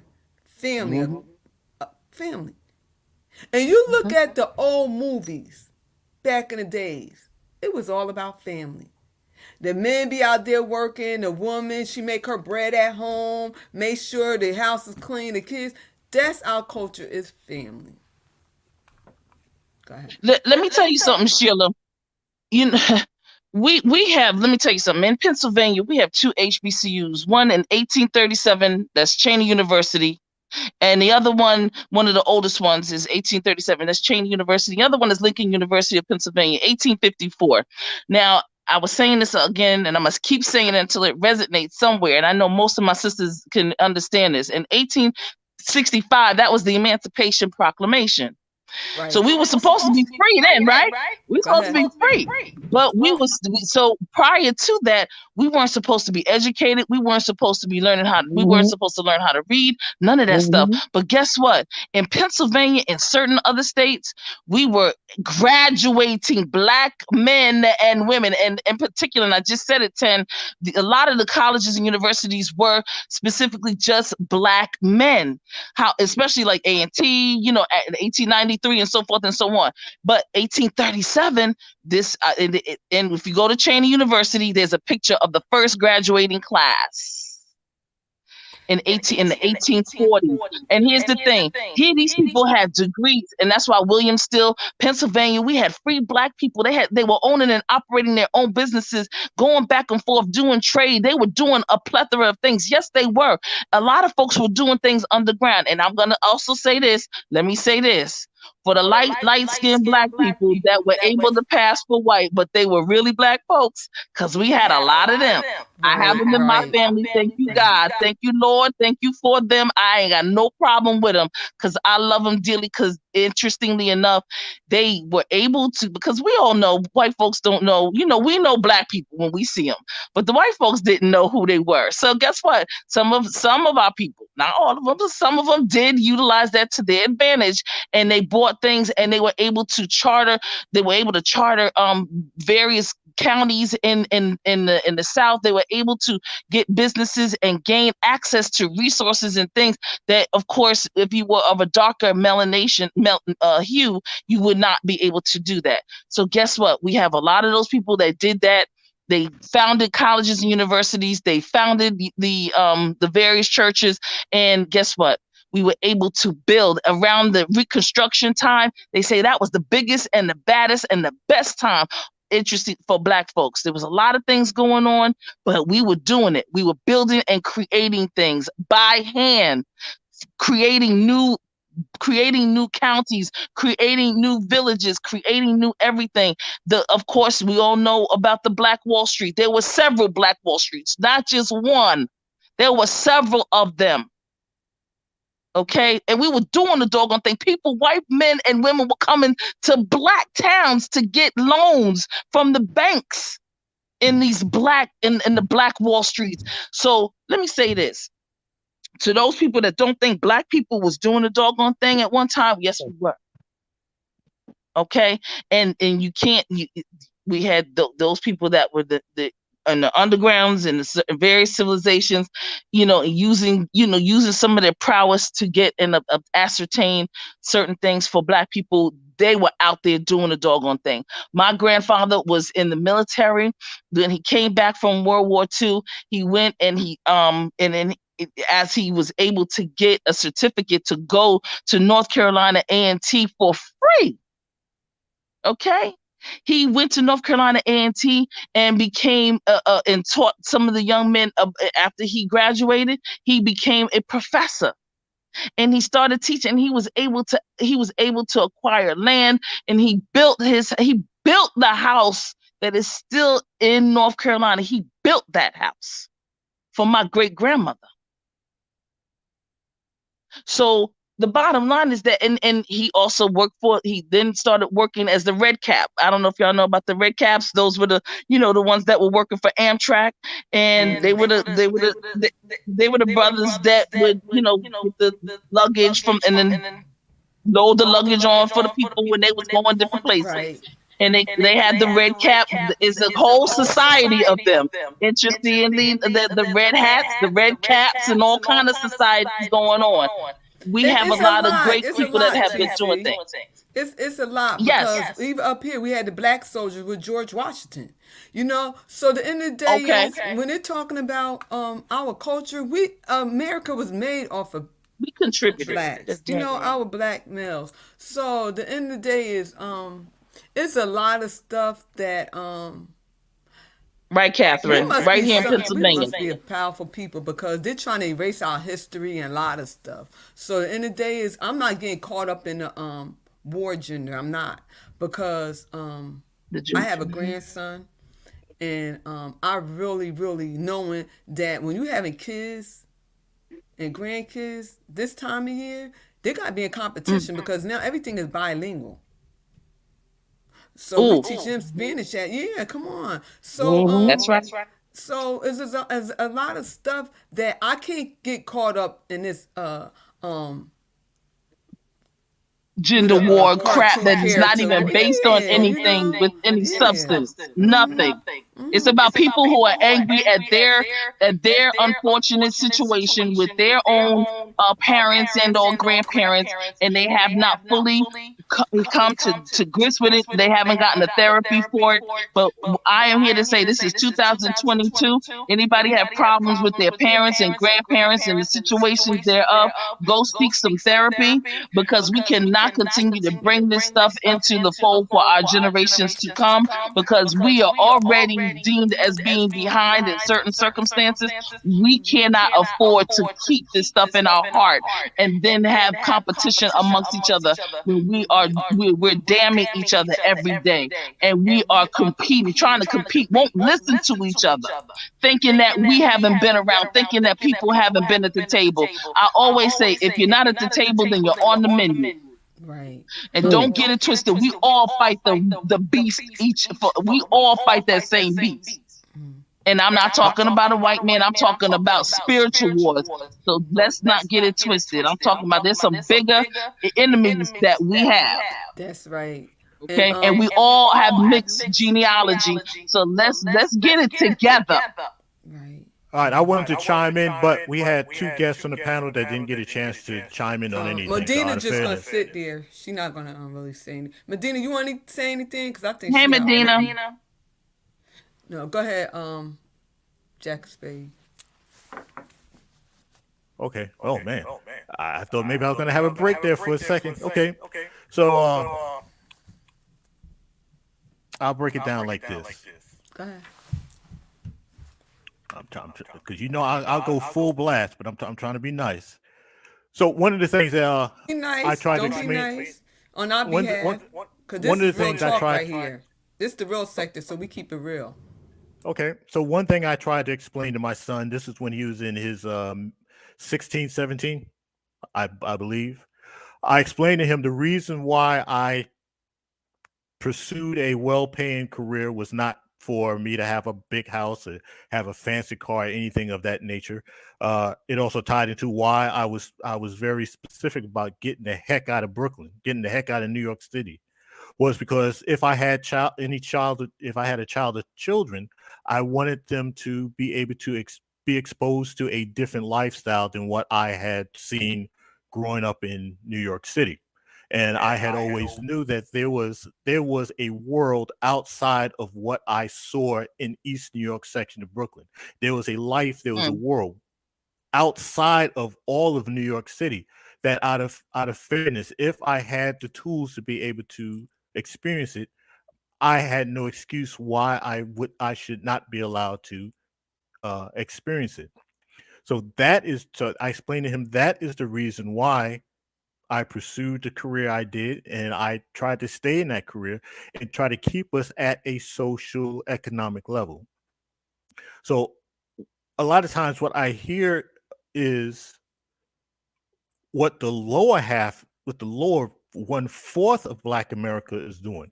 We have a very good segment of Black America that is doing way better than the lower 1/4, maybe the lower 1/10. That's what I just said. Exactly. But we can't keep focusing on that. I'm gonna say 10% out of fairness. 10%. We got to focus on what's going on between that 15 to 50, and may even entertain what's going on between that 50% level and maybe a little bit higher. Because blacks overall are doing very well in this nation. When They are. very few of us are uneducated, unmotivated, have no sense of direction. Now, when I say no sense of direction, I'm talking about no sense of direction, none whatsoever.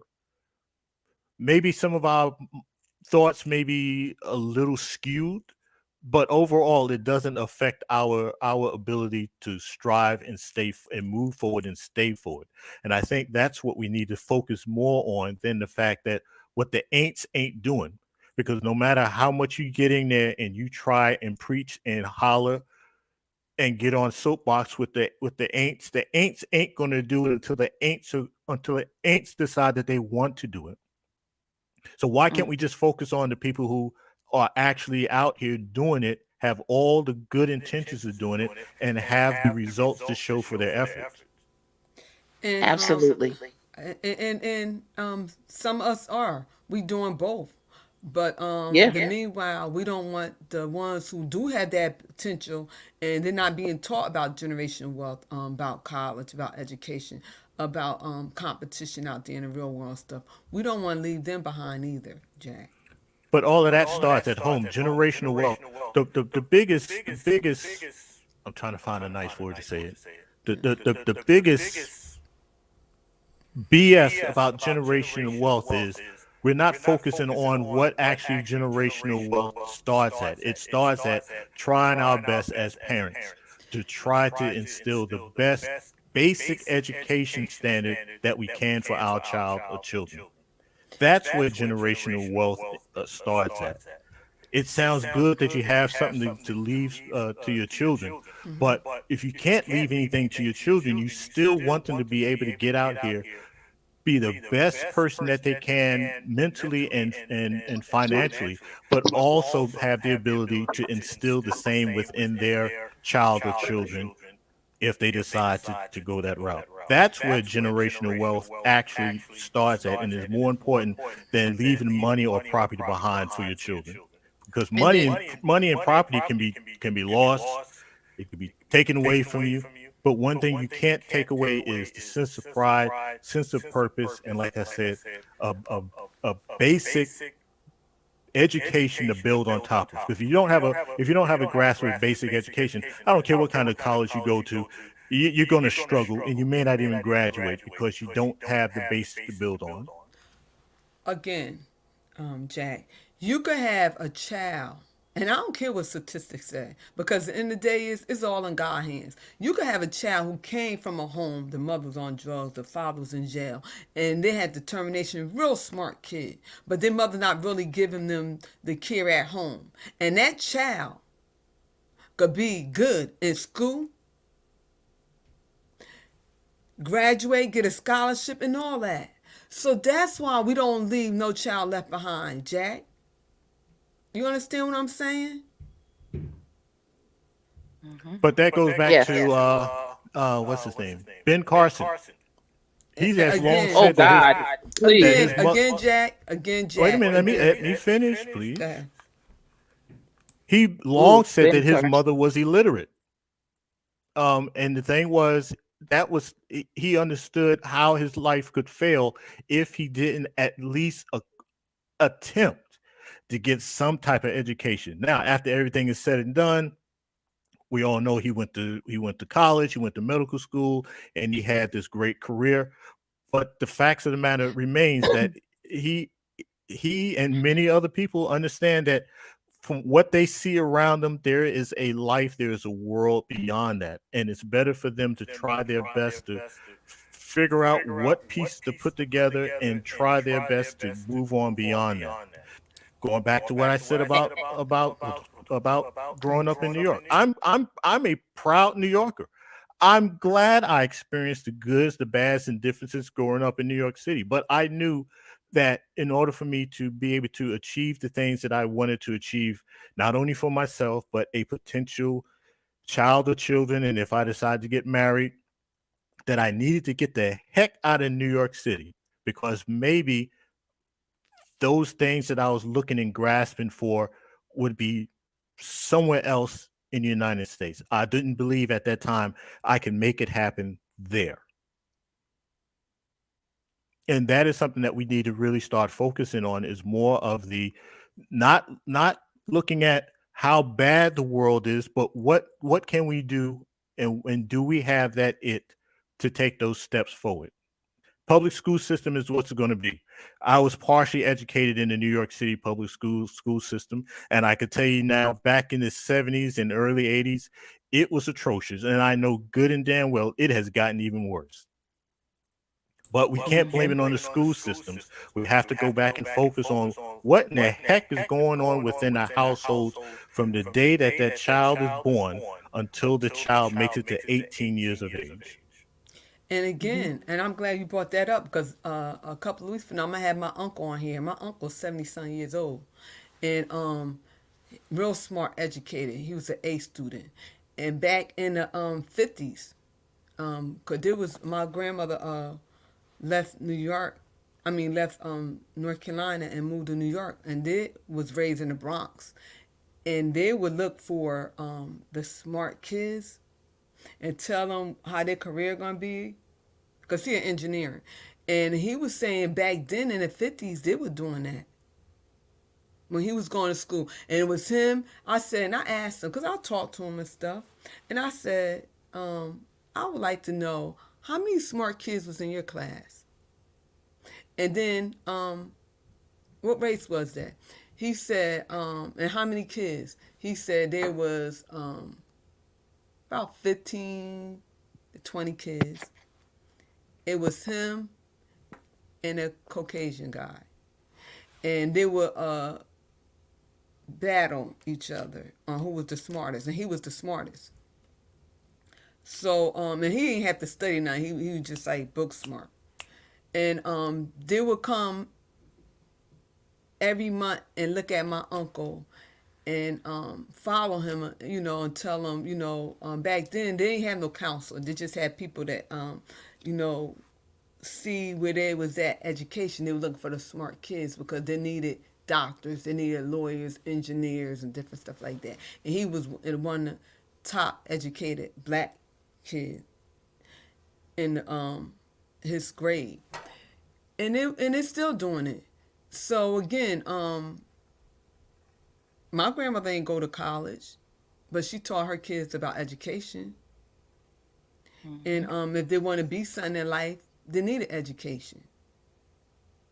They need all this. So again, Jack, you was right with that, but then again, a lot of parents not doing that because we having kids, and I don't think that if we know stuff and it's not in our family, I don't think it's wrong for us to go out and share to other people because that's what it's all about. And if you're not a part of the solution, you're part of the problem. And I'm quite sure I'm just gonna say something now. I'm quite sure Ben Carson, see, we look at his glory, but you don't know his story. I'm quite sure he had a teacher, a counselor, somebody pushing him on his struggle. Yes. Right. Go ahead, TC. He has his struggle. I'm getting ready to address that. Yeah, Ben, the Republican, Carson's got you. Trust me when I tell you. Housing, urban development, got it. One of the most intelligent brains when it comes to his medical thing. He's bar none. He's all of that. He has, and he's spoken on several occasions. If anybody was around, I know Sheila, you probably seen him because he's gone through and back and forth to New York several times. He's been in Harlem several times. He comes to Philly and he goes all around. He used to go all around. But the bottom line is that when he talks about his story, he talks about the affirmative action, the various programs that he took that he was able to take advantage of because of the situation the unfortunate situation with his mother. Okay. And he talks about that and he says, thank goodness for those people that he was able to stand on some shoulders that were able to help his mother in the situation and things of that nature. See, that's what we're missing. You see, and oftentimes we need a hand up, not necessarily a hand out. We need a hand up, you see.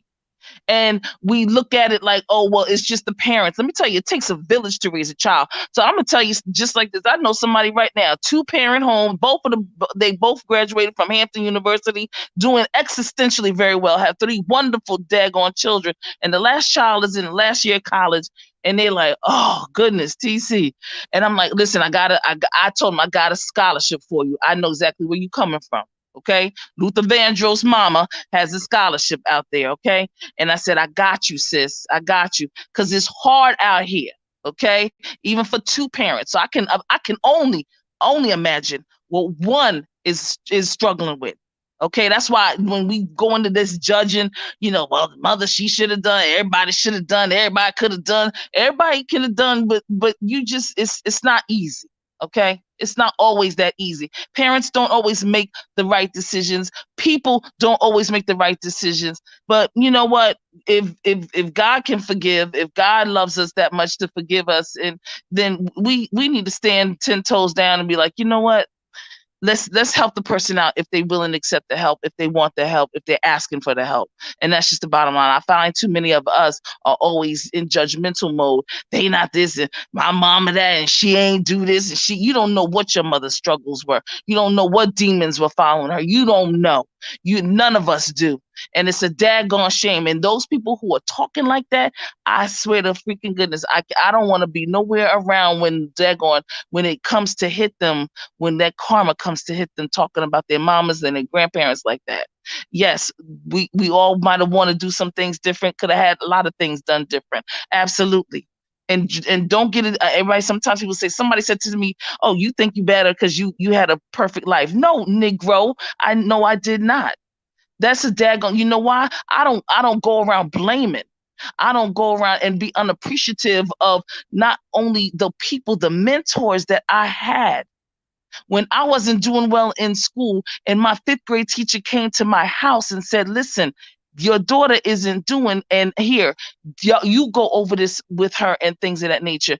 Thank you. Because my mother had to go to work and my father was away because he was in the military. So this judgmental, this crap, let's work it together.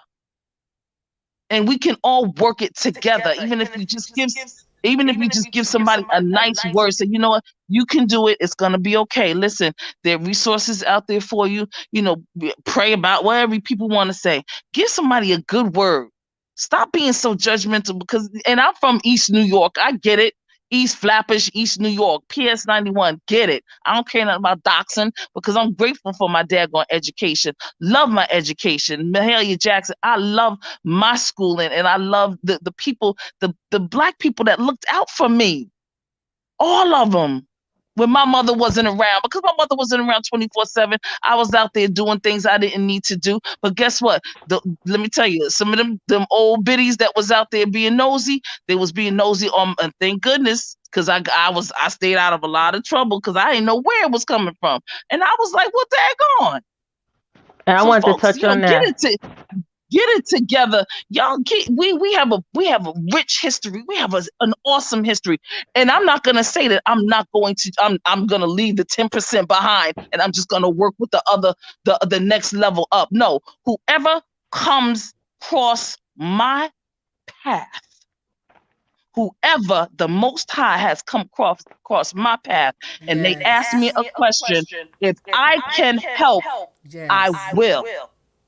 Period. I want to talk on that. I want to talk on that with the social circle and our support system, right? So, like, my example is my son. I had a co-worker that was a part of the NAACP, that was a member of Abyssinian Church in Harlem. She wanted to get my son in the Rite of Passage program. The Rite of Passage program is something that is like exclusive to the members of Abyssinian Church. See, we do have certain things that are designated for circles. And if you don't know the right person, you can't get in there. So we keeping it real in conversation. We do want to talk about that. And I know TC knows about it because she's a part of the HBU community, right? So you do know we have designated programs and groups, right? So I knew a person that was a part of the NAACP, that was a member of the Abyssinian Church in Harlem. She tried to get my son in the Rite of Passage program, but somebody on the board of that Rite of Passage program didn't want me or my son because I'm in public housing. Okay, they're trying to leave it exclusive to home ownership. Okay, hold those people who own whole houses and stuff. Now, I was friends with some of them people, but some of those people that I was friends with are Caribbeans because they be thinking I'm Caribbean for whatever reason. And so I was friends with people from Belize, who we have a huge Belizean community in Harlem. Okay. Yes. Now, and they are Catholics. They are Catholics. Okay. And I had my son in the Catholic school because when he was in the public school, they was trying to leave him back in kindergarten and everything. There are problems with our Board of Education, and they do little things to try to hold people back. And we, even in our Black community, do things to hold people back. So when I tried to get my son in the Rite of Passage program, there was a woman on the board that was like, oh, well, this course is a certain amount of money. And I didn't have that money because I'm already paying for my son in Catholic school. We have a scholarship and everything, but I still had the portion to pay. My responsibility was his uniforms and all this. I had to go all the way to Westchester to get his uniforms.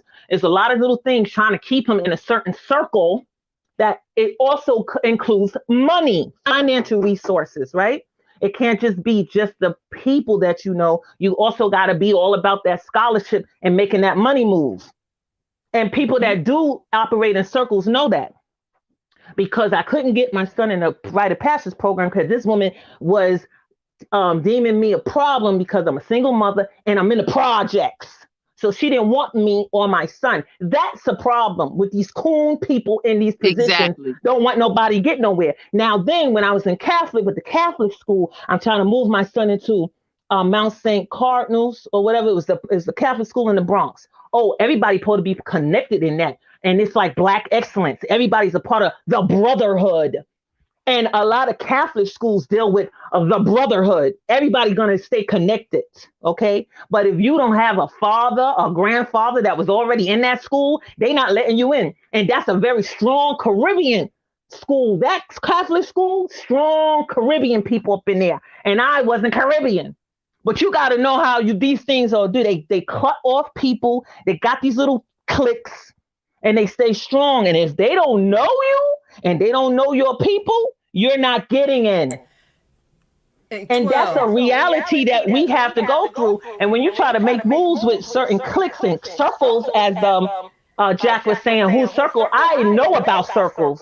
Because I deal with politics, you get to meet the circles, but then you always got some coon ass in the group that's like, wait a minute, I don't know who that is.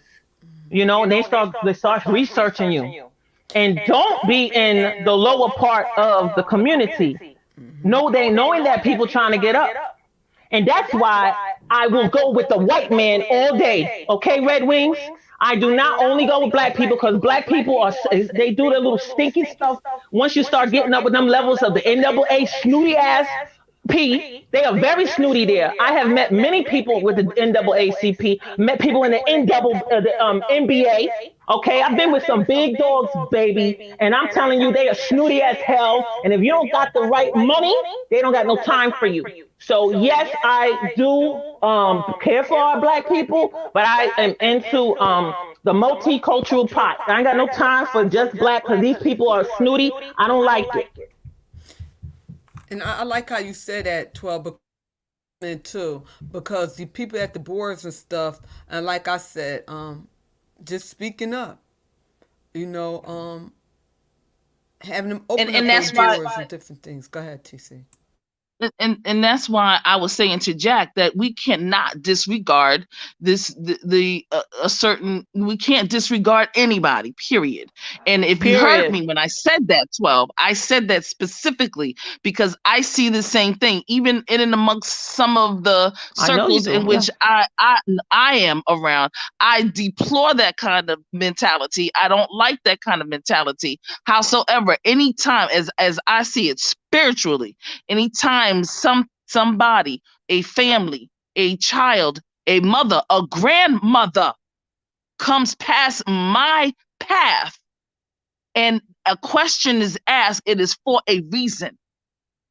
That's because to whom much is given, much is required. So here's the thing. I'm gonna just keep it 100 and a freaking buck. There's some people out here that said, look, only thing I'm going to be doing, I'm just live this life and that's it. I did what I had to do and that's it, and that's it, and that's it. Okay. God bless America and let freedom ring. They don't have to do no more. Okay, 12. You hear what I'm saying? Howsoever, that's not my journey. Okay, that is not my journey. And so anytime I have an opportunity to get in and around and amongst people, and when I'm at my family reunion, I'm talking about financial aid, I'm talking about scholarships, and they looking at me like, what in the ham sandwich is she doing? Talking about, right? I'm because I know what's gonna happen. They're gonna call me in the next couple of months and ask for scholarships when I'm trying to give them the information right then and there. You see what I'm saying? I'm going to captivate and make sure I drop and plant some seeds here and there and everywhere. I'm planting seeds, constantly talking about the right things, the good things, the positive things, the things that are going to be, like you said, financial literacy, financial resources, financial, affordable housing that's coming up, things that's getting ready to happen. Listen to the gems that are being dropped. Okay. And the bottom line is that I am not, and I have never been in the circle of people that I come from. Homegirl, because I'm from Brooklyn. So homegirl, we don't roll that way. And yes, there's a epsilon of people who like, oh, if you not, and they looking over the, yeah. Okay, that's not our plight here. Definitely not. And it's a shame that there are people like that. And those kind of people, God bless America and let freedom ring. That's all I got to say about those people. What's more shame? I am not that sister. I am not that what's sister. More shame? And what God will bring to you when you manifest, pray for it. God will bring to you who you need. I guarantee you that. Yes, that's true. But what's more shame is that a lot of the stigmas that we have with the people in the poor community, some people do play that role, and that makes it harder for other people. And it's just a reality. Like, people try to shift things. I understand it. I do. But we do need to understand opportunity. You know what I mean? And we need to understand that everybody is not the same. That's why I cannot stress that this all stuff is nonsense. Because when they deem everybody in one area, everybody the same, they're blocking everybody in there. They're not allowing people to get out. And we do that. We create ceilings. We make these invisible borders. They don't let people come out. It's so you can have this education, but then they start doing these little these things that allow us to see how racism evolved and why some people still talk about slavery like they do, because they have learned to create it in a way where it's not as obvious, but they still have people designated in places that they can't move out of. And if you don't have that money and you don't know how to maneuver, you better know God. That's all I can say. I wanted to say something about the reason why I brought up Ben Carson. The reason why I had mentioned him and his mother is because it's kind of obvious that he was not satisfied with with his upbringing. So he and his wife did the best that they could for their, I think they have 2 or 3 sons, something of that nature. 2 or 3 sons, something like that. And it's kind of obvious they put in the best effort that they could to provide that that their sons didn't repeat the same path as Ben Carson had to growing up. So that's the reason why I had brought Ben Carson up. Whatever else people have about his political affiliations and stuff like that, that's the mood issue. I was bringing up how he didn't want to repeat the past. Same thing when I say about me and growing up in Brooklyn. Yeah, I did well for myself from a kid that grew up in the East New York section of Brooklyn. And I've talked before about the socioeconomic levels of all that, but I knew that it would not be fair for me to subject a child or children to the same environment that I grew up with and then turn around and say, well, if I was able to do it, then why can't she? No. I was able to take the goods, the bads, what I agreed and what I didn't agree with growing up in that section of New York. And I knew that I could provide better for myself and my offspring if and when they came, and a spouse, if I was able to move someplace else and, as I said, learn from what I liked and what I didn't like about growing up in New York and try to pave a better path for my potential child or children or spouse. Same thing I've talked to people over the past 30 some odd years as an adult. And my argument with them is always, if you say that you didn't like the household that you was raised in, you didn't like the school system, you didn't like this, you didn't like that, then why in the heck did you turn around and didn't make any changes for yourself? And even worse, you subjected your child or children to the same environment, either in the home or in the education or out in the streets, that you said that you didn't dislike. If you're serious about you don't like something, you put in the effort as an adult, a rational minded adult, and make a difference. Because if you don't try to make a difference, then that tells people and tells myself that your argument about what you didn't like was not as wholehearted as you made it sound. So that is always the question I ask. Are we as adults, young, middle-aged, seniors, are we willing to put in the effort to make the change that we say that we know that needs to take place, as I said, within ourselves and within our offspring? And if we have it and we're serious about it, then we need to have put in that work and continue to put in that work. And for those who are not going to do it, they are not going to do it. And there's no need to have your ship sink because of the non-doers. As unfair as it sounds, that's just the way we got to roll. The folks that ain't going to do it, we can't keep trying to save them, because the only thing they do is they fall us back. And it's not that many. It's only a freaking handful. The majority of us are trying to do something and really want to do something. We just have to have the balls and put in the work, long term and short term, and not be afraid. Afraid of what? We've been putting it into work. We've been doing it. We've had people on the front lines for eons and eons, since the 1800s. We've been working. We've continued to work. We continue. Yes, we do. And we're not. And here's the thing: your journey, God bless you, and your journey. And everybody else has their journey. I will continue to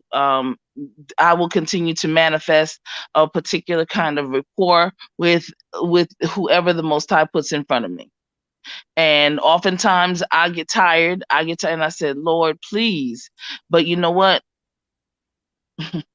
It's all good in the end. It's all good. So I can't weed and seed. That is not my issue. That's not my position. I don't weed and seed. I'm not going to say, oh, this person versus this person. If the Afghanistan person comes to me, if a white person comes to me, an Asian child comes to me, I am not going to say, I'm not going to help you. I'm not going to do that. Not at all. And I go back to what I say about us as parents. We are the ones that put the children into those schools. We are responsible for the children that we put into that school system. If that school is jacked up, if that school always has some crazy crap that's going on, it's the fault of the parents, not just one or two parents. It's the fault of the parents. The only difference between that school that is in the hood and that school that is in the suburb. We know this. We know this, Jack. We know this. I know, but you're now it's repetition. We know this now. Solutions. We know what the problems are. Yeah, the problems are the freaking parents. That's the problem. The problems and the solutions. The solution is the solution is not to ignore. Is it possible I can finish? The solution is not to ignore. The solution is when you become not a parent. To ignore. When you become a parent, take parenting more seriously than that child is just a way for a person. We know that too. To get some. We know that, and that doesn't always happen. Solution is not to ignore. Number one. Yes, the solution is within the household. Okay. We don't ignore. And why is it being ignored within the household? Okay, it is the bottom line is we know that we have issues in the home. We already know that. We said that for over 100 years. We know that. Okay. Now, hold on 1 minute. I would like to welcome Faith on the piano, and she said she would like to say something. She's young. Faith, can you hear me? Why you bust her out by saying she's young? She is young. Faith 17. Oh, come on now. Faith. All right. Okay, Hey, go Faith. ahead, guys. Okay, go ahead, guys. She was tapping in the private chat. She said she wanted to say something. Oh no, she's good. She put it there. Oh no. Oh, okay. I thought she said, "Oh no." My bad.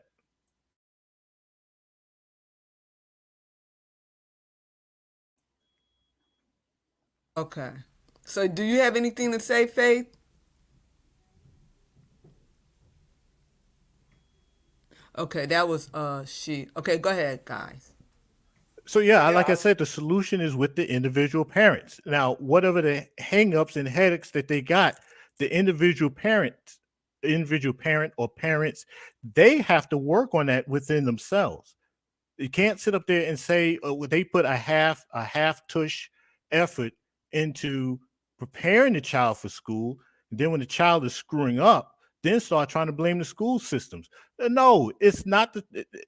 You can say, okay, maybe there's crime and maybe there's a lot of stuff that's going on in the school system, but it goes back to, like I said, the difference between that poorly educating school that's in the hood and the decently educated school that's in the suburbs is the parents. What type of product are they trying their best to send to school every single day?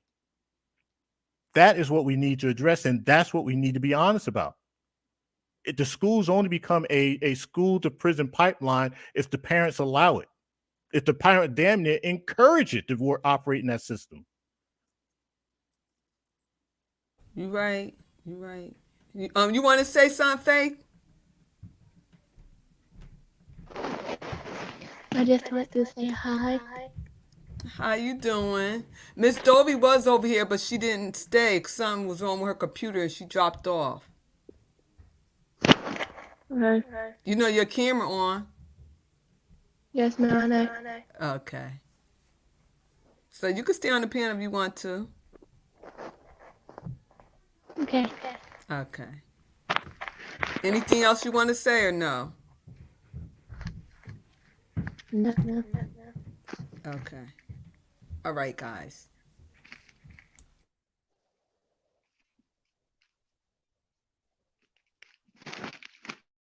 Y'all can continue. Oh, that was my presentation. That was the end of it. Yeah, I'm good.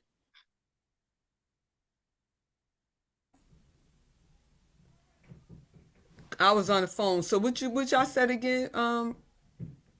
Jack of Spade, you was saying it go back to the household? Yeah, I said it goes back to the household and the individual parents. What do they strive for themselves, and what do they strive for their child or children? It starts the day that the child comes out the womb. What is your short-term and long-term plan for that child or children? That's where it starts at. And hopefully, as an adult, as a parent, you stay consistent with that. Talk is cheap. You got to put in the work. And those 12, I would say longer than 12 years, those 13, 14 years, dealing with the child and trying to get them to learn the ABCs and math, it's frustrating.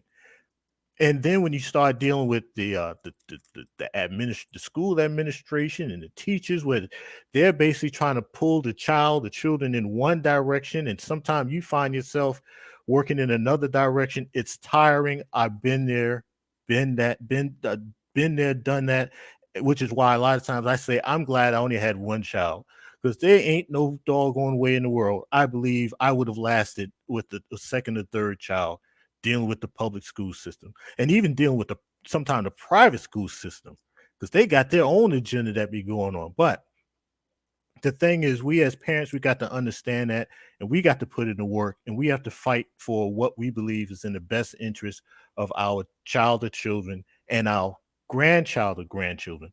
Because if we don't wrestle with the bull is going to take over, and the bull gives a flying hoot about what happens to our child or children once they become an adult. They really don't care, because it's all about the money. As long as the teachers and the administration and and the bigger system of the school system can keep their money and keep their power. That is all that they're concerned about. Our job as parents and even grandparents is to make sure that our children, grandchildren is able to make the best that they can in life as adults. And hopefully they can manifest that into their child or children. That's where it starts. That's where it ends. And that is what we need to be focusing on more than a whole lot of other stuff. And when I say education, college education is fine. If like when I worked in engineering, only reason why I needed an education because I needed to meet the qualifications to be able to take the certification exams. If you don't have the degree from an accredited university, you I can't take the certifications. Can't take the certifications, you can't start practicing engineering. Same thing with doctors, same thing with law. But the world is not that hard. It's a struggle, but it's not that hard. You just need to stay focused and be vigilant. And education is not so much what you read out of a book, but what you experience and what you learn from it. That's where education really comes from. And that is what we need to try to instill in ourselves. And for those who decide they want to take on a spouse, take on a cohabitation partner, same sex, different sex, whatever floats your boat, that is where where things really takes place and things grow. The government is going to do what the government is going to do. And I know I've gotten long-winded, but I'm gonna end it on there. I agree. Mm-hmm. And that is true. And like I said, a lot of them not getting that teaching at home, so that's when some of us coming in, So like I said, I ain't meant to be here this long. It's still we supposed to be here, but anything else y'all want to say? No, I actually agree with the last part of what Jack said. That's why I'm stunned right now.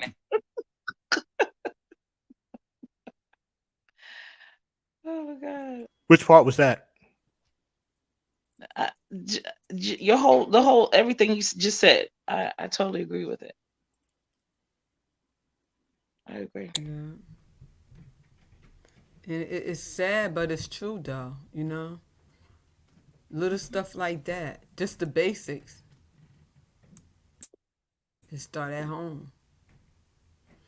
It all starts from me. It does. Hmm.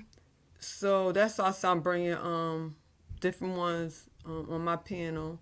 Like my mayor, Okay. he's also a history teacher, and then the city council, he a teacher. So and he black males in positions. So Hmm. came up with a lot of programs too for the kids. So Oh, you know what I'm gonna do? I'm gonna drop down Sheila because I want to put in a scholarship. This is I want to put it. If you don't mind, can I put in a link to a scholarship? you can go ahead. And then any last Okay, words on the panels because I'm ready to go. I'm gonna drop down. Y'all take care. Yeah, 12. You have anything to say or Thank you for being with on the panel with us, TC. Because I was mentioning you. I'm so happy that you was able to make it with us. I had so much fun this Sunday conversation, Sheila. Thank you for having an open panel. I really enjoyed myself, and I think that she and Jack gave really great insight. I was taking my notes, and I think everyone that was in the chat that was offering their input as well. Just to shout, I want to shout out the Community Solutions Pro One, and I see the man didn't act up, he ain't come and on. shout out to Red Wings and everybody. So thank you so much, Sheila, again, And and when I'll you drop gonna down. start doing your panels? 12. When you start doing your panels? Oh, I'll be coming on every day. I'll be on 10 Okay. because on 12 is I ran out of the time on StreamYard, so I gotta wait till like Tuesday for it to re up. Well, tomorrow at 6 o'clock, I'm gonna do the exercise.